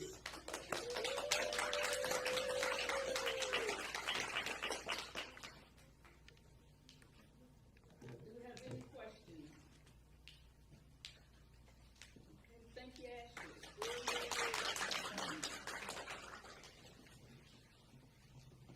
All right, thank you, Ashley. I will be booking for my graduation cap, so be ready. And next we will have Taylor Moore.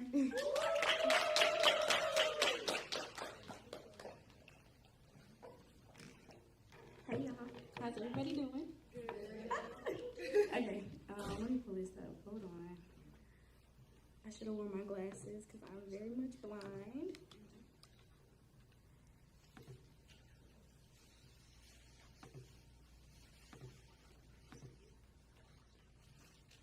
All right now, Canada.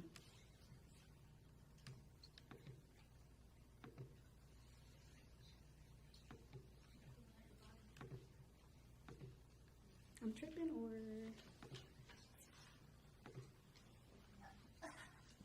Yes, come help me. Thank you. Oh.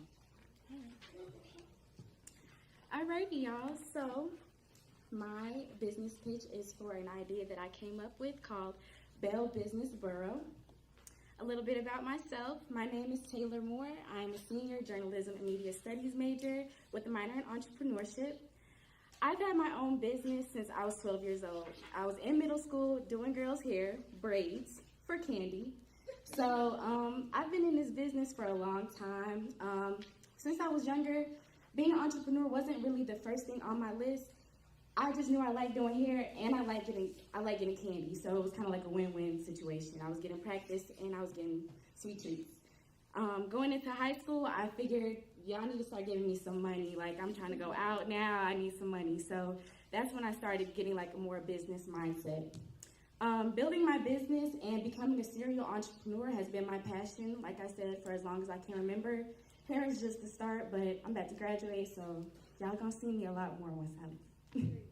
So Bell Business Borough, what is it? So Bell Business Borough is a hub for all Bell creators and business owners to come showcase their talents here on Bennett's campus. As y'all have heard, we've had lash techs, nail artists, you create your cups and your shirts, all your fun stuff, girl. We don't have a central place where we can all go together and showcase our talents. And we have a lot. There's so many more people that aren't even here tonight that have businesses. So who is it for? It's for our business owners here on campus at Bennett College. Unfortunately, as I can tell you firsthand, I don't really have anywhere to run my business. We have suite style dorms, but it's not big enough. So like if you're a nail artist or hairstylist, going into the suite, putting all your stuff down, and then after your client, you gotta push everything back into your dorm because your suite mates don't want all that stuff in your suite all the time. So we need somewhere central that we can all go. And plus we don't have visitation, so that limits us a lot, especially coming into the dorm rooms. They don't want just random people walking into our dorm rooms. They don't know where they're at. So it's for our Bell business owners to have a central place on campus. Where is it? So we have a perfect place here on campus to be a home of this business borough. It's downstairs in our student union where the middle college used to be. It's a room large enough to hold 5 to 10 businesses, and it's empty and there's nothing there right now. The lights are just on. There's nothing going on. As you can see, it's a perfect place for suites to be set up for business owners and have enough space that they need. So for the Bell Business Borough, there's really not any competitors right now. There's no other colleges in Greensboro, at least, that have a central place for all of their business owners to go. This would be a perfect business opportunity for Bennett to bring outsiders in and also bring our Bell sisters together. You guys know, ladies and boys, when you're in the barbershop or the hair salon when you were growing up, everybody was having conversations. It was just fun. You could be nosy, listening to everybody. You get all the tea. It's a great space for us to come together as sisters and also as business owners. This would be great for Bennett to bring in money from outsiders so other people can see, Bennett girls, they got their money, they got their businesses. They're not just smart, we're not just pretty. We got stuff going for us. So financially, all business owners that have a space in the Bell Business Borough will have to pay a bi-weekly booth fee of $100 because, we are still using electricity and, we're costing the college money. So this fee will go to covering any additional costs for lights, electricity, and other utility bills. So each business owner will be required to bring their own supplies and materials. For a start, we can talk to the school about getting chairs, mirrors, or whatever. But over time, that money will definitely be made back. Security, don't look at that typo. Safety is always a number one concern. That's no matter where you go. To ensure this, all customers that are from outside of the school will need to stop by the security office to check in, just so we're on the same page about who's here. Also, as business owners, we don't want to get sued, so everybody that will be in this Bell Business Borough will have to have their legal documents in check, whether it's LLC, EIN, all of that. So yeah, that was it. In closing, the Bell Business Borough is something that is extremely beneficial for business owners here at Bennett College, for us to get our names put on the map, also for us to get known around Greensboro. Not only will it give our Bells an experience and opportunities within their businesses, it's a way to bring our sisters closer together in a group setting. Also, since y'all are here and I do own a business, if you want to come up to me after this, come to me and give me your name, and I will give you $30 off a service if you book with me.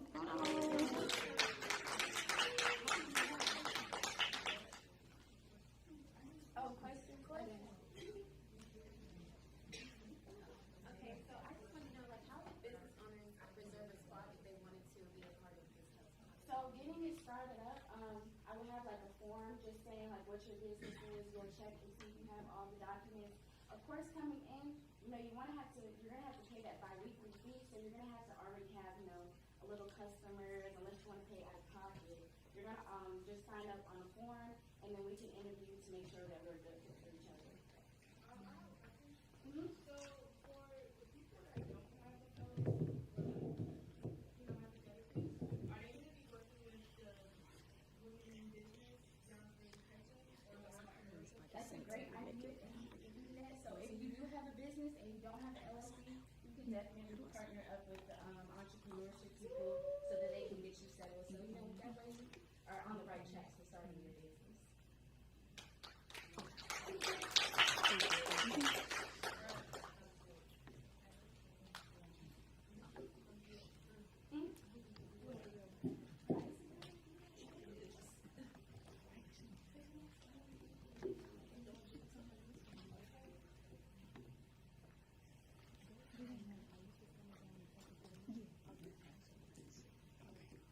All right, up next we will have Aisha come down. I'm just lost now. She come down? Ooh, give it up for Aisha, y'all.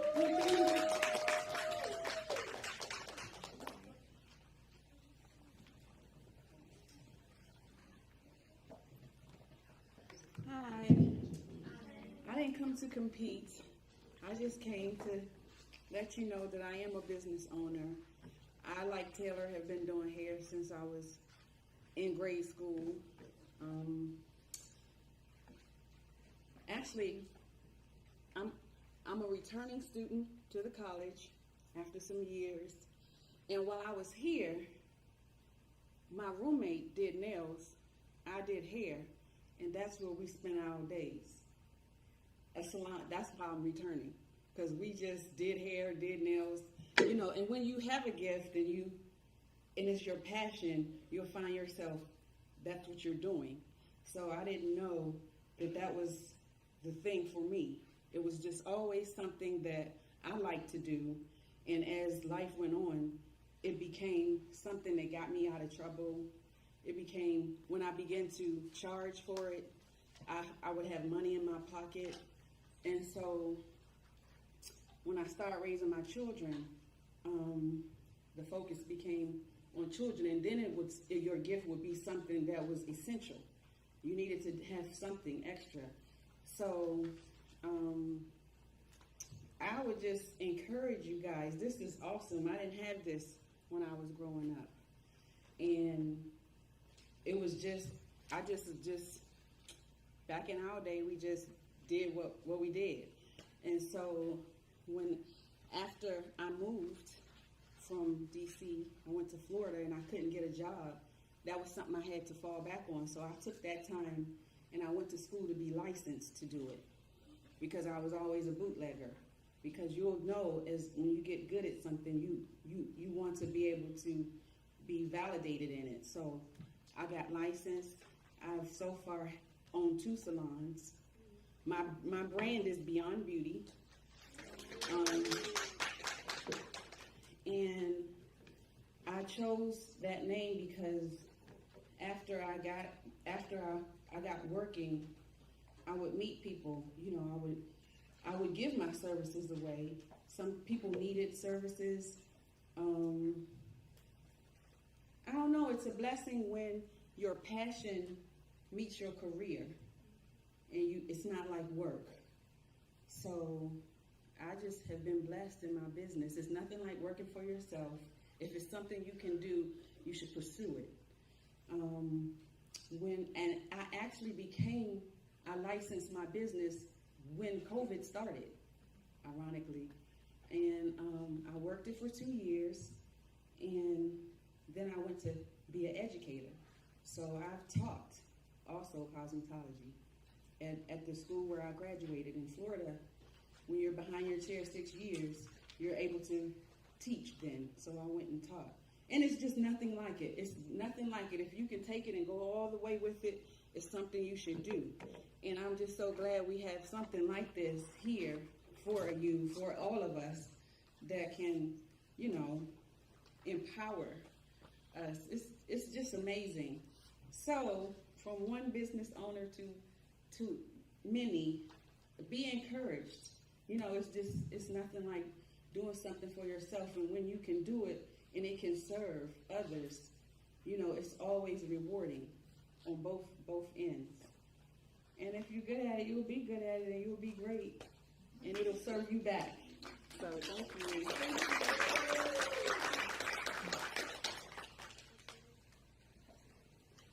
So we have one last pitch, and then we're going to take a 5-minute break where we're going to have our artists come while I just tally up their scores. Okay, take it away. All right. And last we will have Audrey Rose.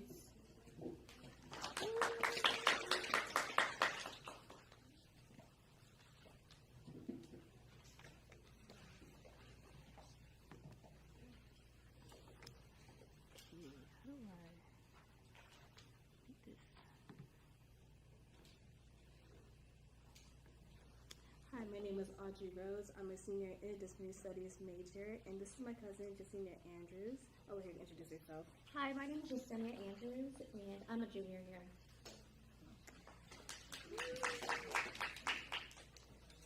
So me and Jesse came up with the idea of cookie sunteen trees because one day, I think it was 2021, we were driving to Beaufort, South Carolina, because that's where we lived at one point. Yeah, that's where we're from. So we were going to visit family, and on the road trip there, we were just reminiscing about our childhood, and one of the main things we remember is our grandma Cookie.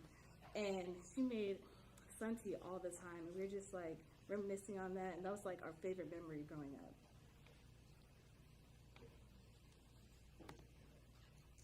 Okay, and this is what we're gonna run through. It's just about us, the company, and then what sets it apart, and about the menu, the figures, revenue, and all that good stuff. And we kind of went through that. We'll go next. Okay, I'll let you. I can make this. So I just want to tell you a little bit about Cookie Sun Tea and Treats. So the foundation of this business is to provide high-quality, bite-sized desserts with many flavors of tea by giving you a sweet treat and quenching your thirst. And our mission statement is just a sip and a bite away from goodness.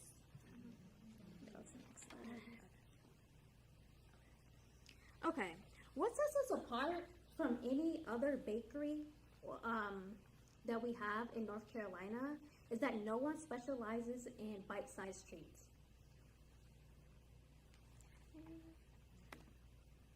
Okay, so the target market, the desserts are for anybody of all ages, your local residents, college students, and family. So anybody who just enjoys, desserts. Okay. So a little bit of our menu, we'll have like a little bit of everything, like mini beignets, cookies, a little bit of everything, just like mini bite size. And like many flavors of your herbal tea. Before you go back. Did I do something?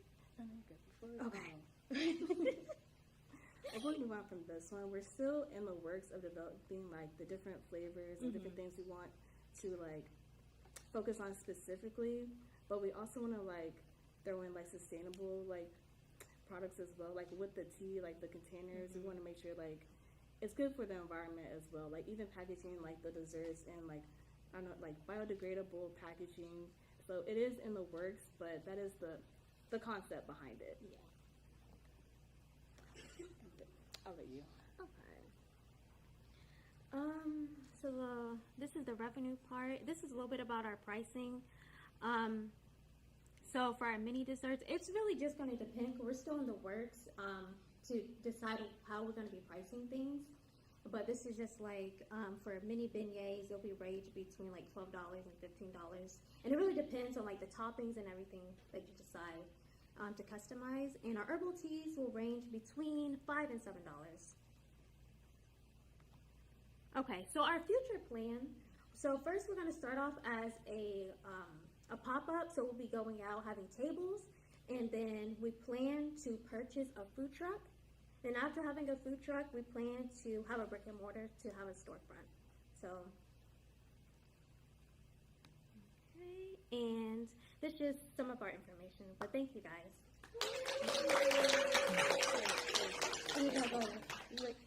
I know this idea is still in the works, so if you guys have any like tips and ideas, kind of help us like get started a little bit more. We're thankful for it. So, any questions or comments? Yes. So we got two questions.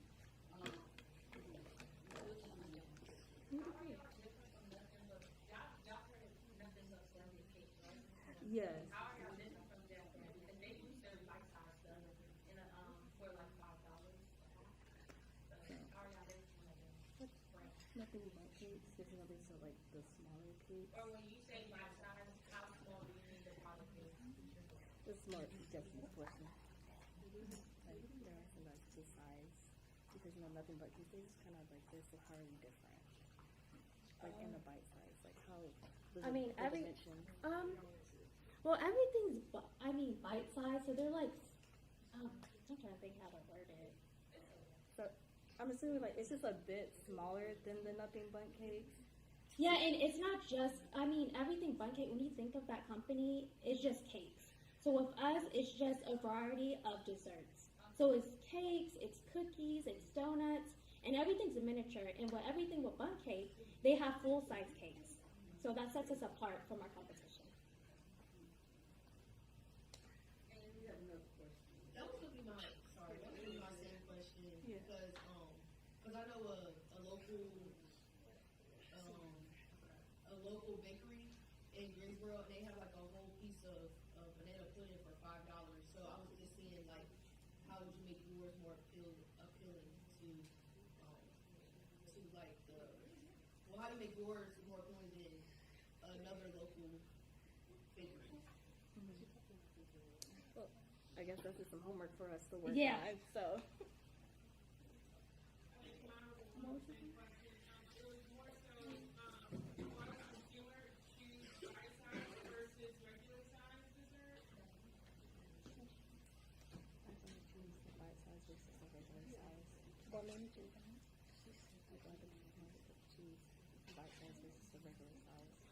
Oh, I mean, with some people, like just like a smaller portion when it comes to desserts.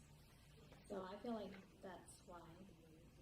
I would say maybe like we could implement like higher quality products, make sure it's like organic, just to work against the competition in a sense. Yeah, I was just thinking about, I wonder like with the pricing of the bite size is like, I guess more affordable than the normal size. Like the pricing on there seemed to be kind of expensive. So I was wondering like, it seemed like for a smaller portion, it might be slightly cheaper, like for a bite size versus like the full size dessert. Thank you. Thank you.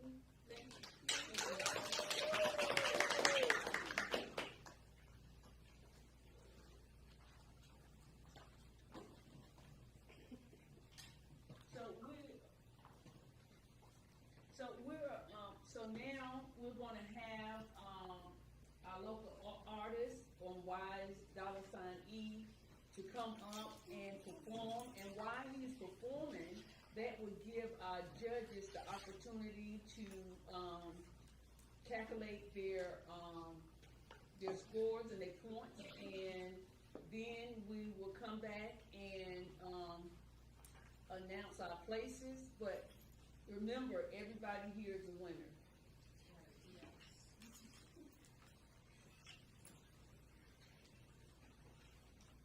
Okay, so judges, the clock is ticking.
Let's give another round of applause to everybody that's already, all the contestants.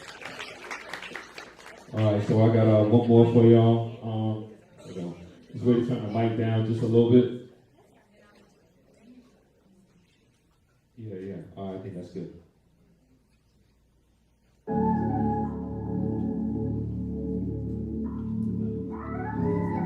Yeah.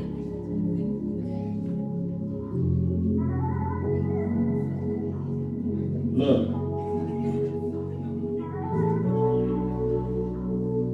Hey. Ain't no party like an Aaron Watts party, cause the Aaron Watts party don't stop. Ain't no party like a Janice Watts party, cause the Janice Watts party don't stop. Shorty came round, a young man getting money, I could really make Shorty jaw drop. Shorty came round, a young man getting money, I could really make Shorty heart stop. Look, I'ma go suit tie, you go black dress. I'ma be a quarter till, send me the address. We making progress. Later at the crib, baby, you go topless. Yeah.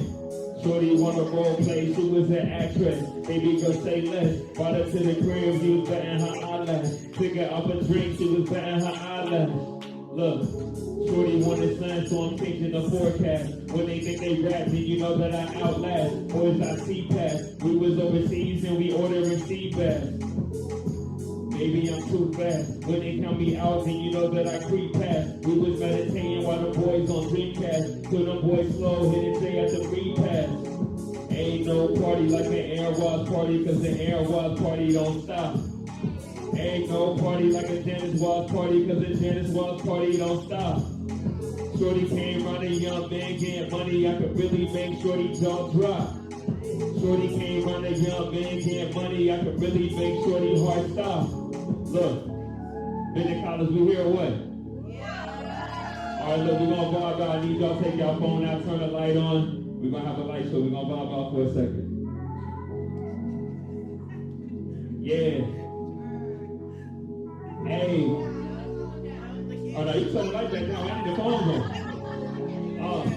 Shorty yelling at me, had to tell her I'm right here. Baby girl, come close. Shorty see my neck, but she wanted her hand frozen. Me the black rose, about to take off. Baby, hand me my flight clothes.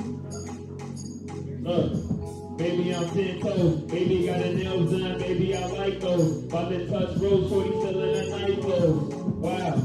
Baby, I'm innocent. Black Rose gang got a movement so militant. Baby so sweet and her body like cinnamon. Baby really cold talking Detroit, Michigan. And I really quick on talking 3-star Michelin. Got these boys shook, make you feel like a kid again. Working with the troops, call them boys like Ritalin. Working with the gang, we was busting up dividends.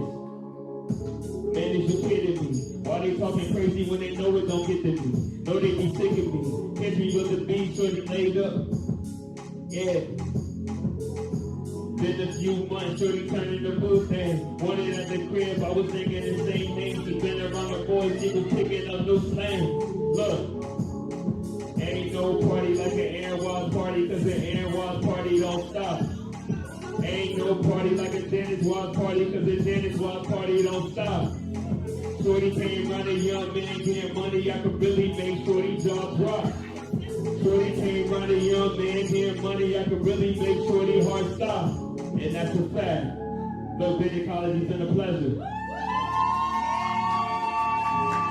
Once again, I go by Wise, W-I-$E. Y'all can follow me on Instagram at EnterpriseWise. All my music is on all streaming services, W-I-E. I appreciate y'all. Thank you.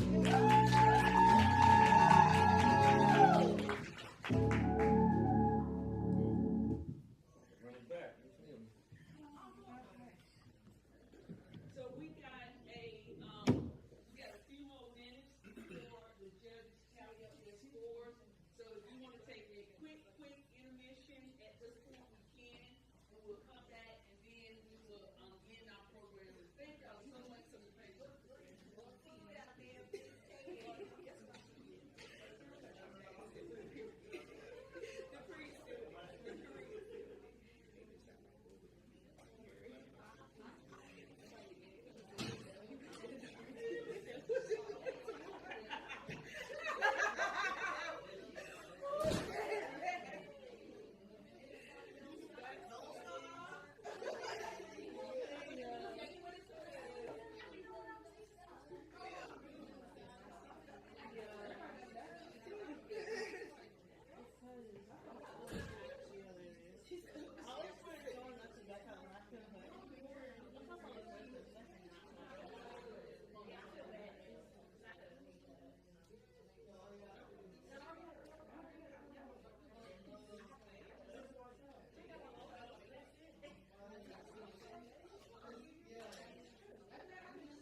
say that. Oh my god. Why she singing about her?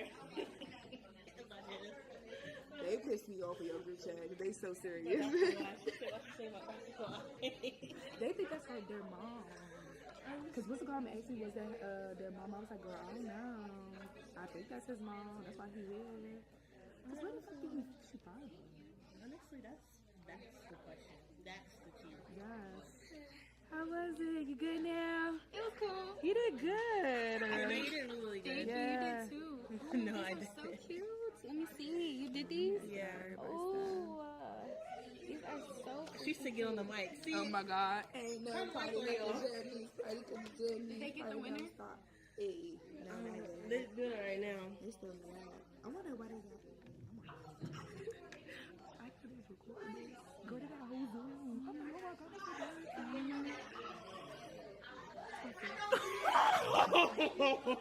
These are on. These are to the Zoom. Hey, Mom. I love you guys so much. I'm so sorry. I did not realize. That's why you say you can hear me when I was sitting right. That is so crazy. That is so crazy. But yes. So sorry, guys.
The microphone is on. Let me sing our song, okay? Ready? You want to hear the national anthem, guys? I can sing you the national anthem. You want to hear it? Okay, ready? I'm singing the national anthem. I don't know that one by heart. I can sing the other one. Okay, ready? What, huh? Yeah? You had a whole booth set up out here. By the dawn's early light. Yes. Yes. What so proudly? Oh, you want me to sing? Okay, ready? Oh, say, can you see by the dawn's early light, what so proudly we hailed at the twilight's last gleam? Whose much Christ and Christ through the perilous fight, and the ramparts we rise, is the gallantly straight, and the rockets, not hitting that up, the bombs bursting in air, came through the night, and her flag was still there. Oh, say does that star-spangled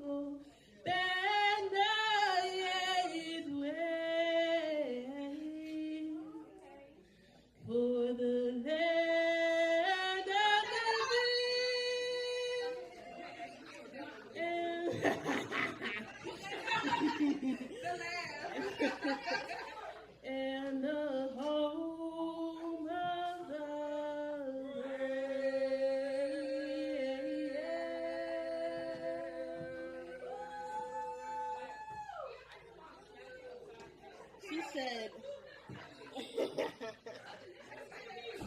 She said, ask to give something to singing too.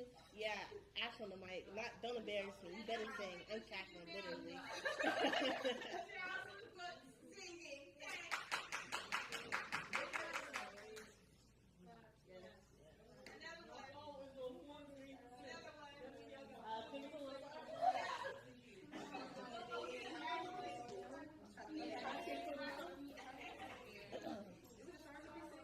Twinkle, twinkle, little star, how I wonder what you are. Yeah. Up above the earth so high, yeah, like a diamond in the sky. Twinkle, twinkle, little star, how I wonder what you are.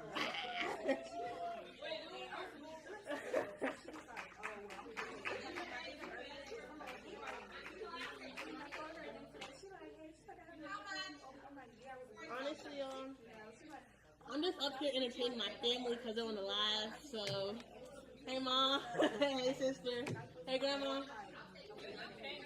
Much love. Yes, they text me. That's why.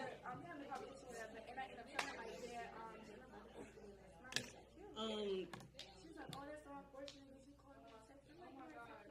She's like, why you calling me like this? She's like, making a whole big thing.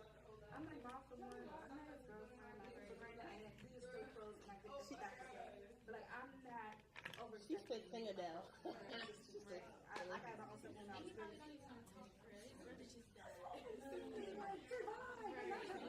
So she's, yeah, so she's like, what's that? She's like, people are like, I'm like, mom, I text him like, calm down, like, he's gonna be okay, like, it's not that big. She's like, well, you need to call him, this, oh, I said, mom, his brother. Right.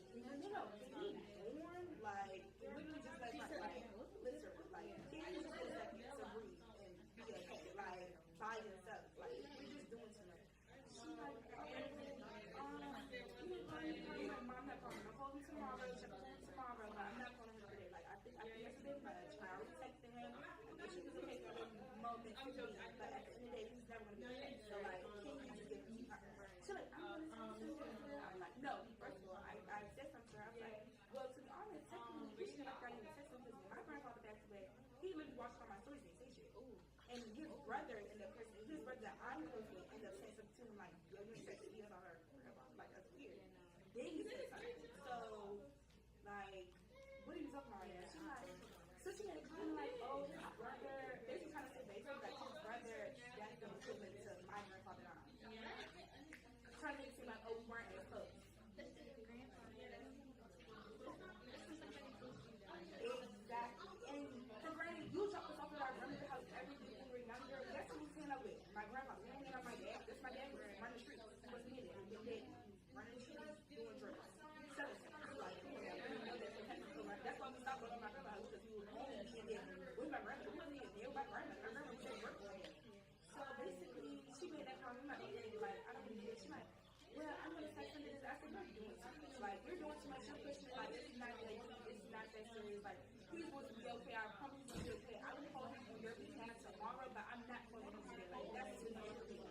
So she like, you're so cold-hearted. You're so cold-hearted.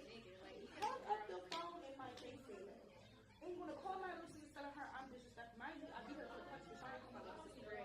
So my little sister on the phone with her like, I'm not trying to hang into that. Like, you're being disrespectful. You're doing too much. Like, you're just dragging. Like, you want to be passed over somebody because he gave you $500 fucking dollars. He can give a homeless person $500. He still don't care. You're not getting the point. He doesn't care about it. He knew he did, but ready to do it all, but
Okay.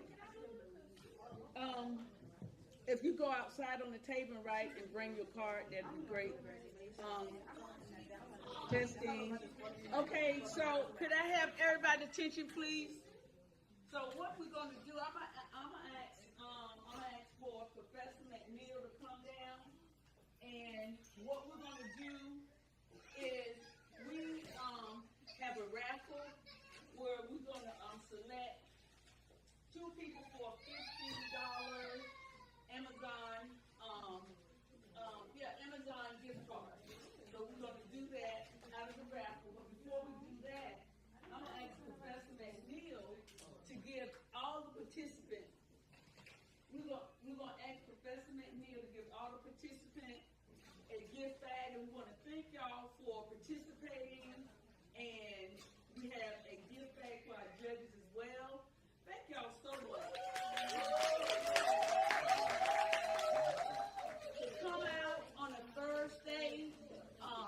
To come out on a Thursday, evening, it's rainy, it's wet, it's messy, but you came out, you showed up, and you did an outstanding job. And thank y'all so much for participating and also for your patience.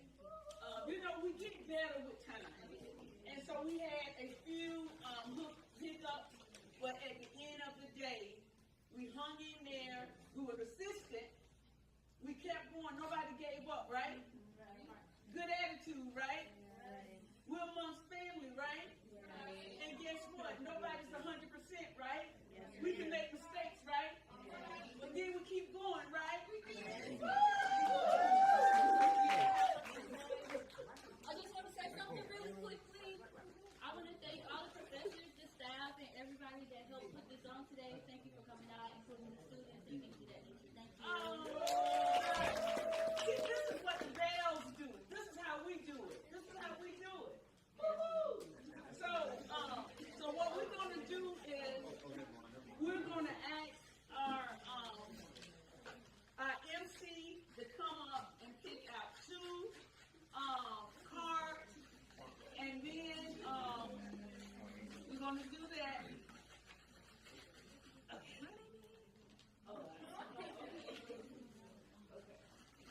Okay, see, and we are honest, fair. Okay, call that out.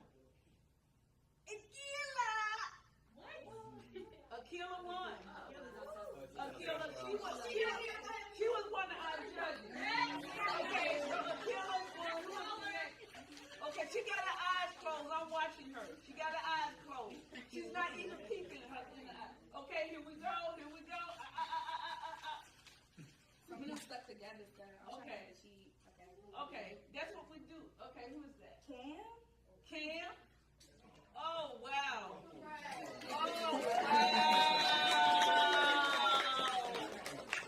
All of us are winners. So you will go to the back and we'll get you your gift cards. Okay. No, that's it.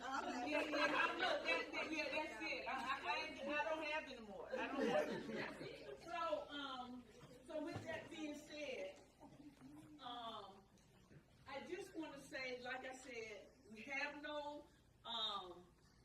losers. We have participants. We have winners. You know how hard it is to get up and talk in front of people and to sell yourself? That's not an easy job to do. But our Bell sister did it. They came up and they did it. And thank y'all so much. And we had some of the Bell sisters that came and support their sisters. And so let's give them. And so you know how they do on TV, they kind of draw it out. They say, okay, we got this, we got that. So, but I'm not going to do that. I'm not going to belabor it. I'm not going to say, oh, who won, who didn't win, or whatever. I'm not going to say, come on, let's go. I'm not going to do all of that. You're not going for a commercial. Yeah, we're not going for a commercial. We're not saying commercial break. We're not saying next time. We're not saying this time. Did I do that? Yeah. It's almost tempting. How could you not do that?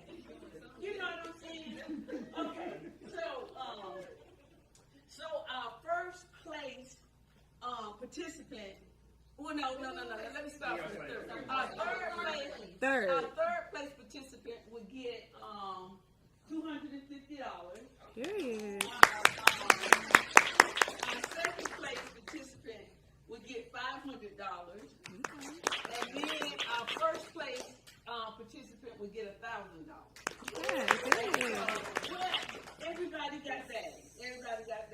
So Not everybody got paid. the moment we've been waiting for.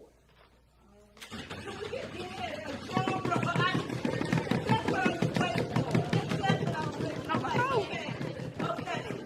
Okay. So when I call your name, if you can come to the stage so gracefully, would be greatly appreciated. Okay, so third place, drum roll. Oh my God, I got a mic. Wow. Okay. Wow. Okay. Third place. Could Taylor please come to the stage?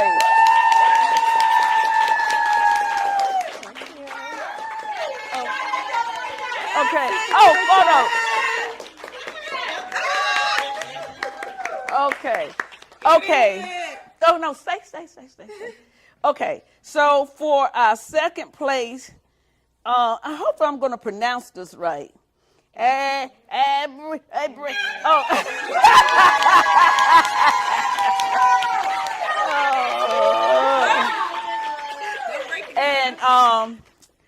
And last but not least, I have to pronounce this too.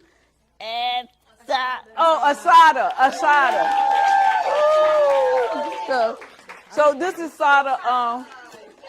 So thank y'all so much. Ladies, I would get in touch with y'all tomorrow to be able to deliver y'all prizes. Thank y'all again. Thoroughly appreciate it. Okay. And then I had learned this since I have been at Bennett. What we do is like this. Like this. Snap, snap, snap, snap. Okay, thank y'all so much for coming out. This has been beautiful. Woo! Okay, this is the end of our program. And please feel free to take food, food with you. And yeah, thank you. Yeah.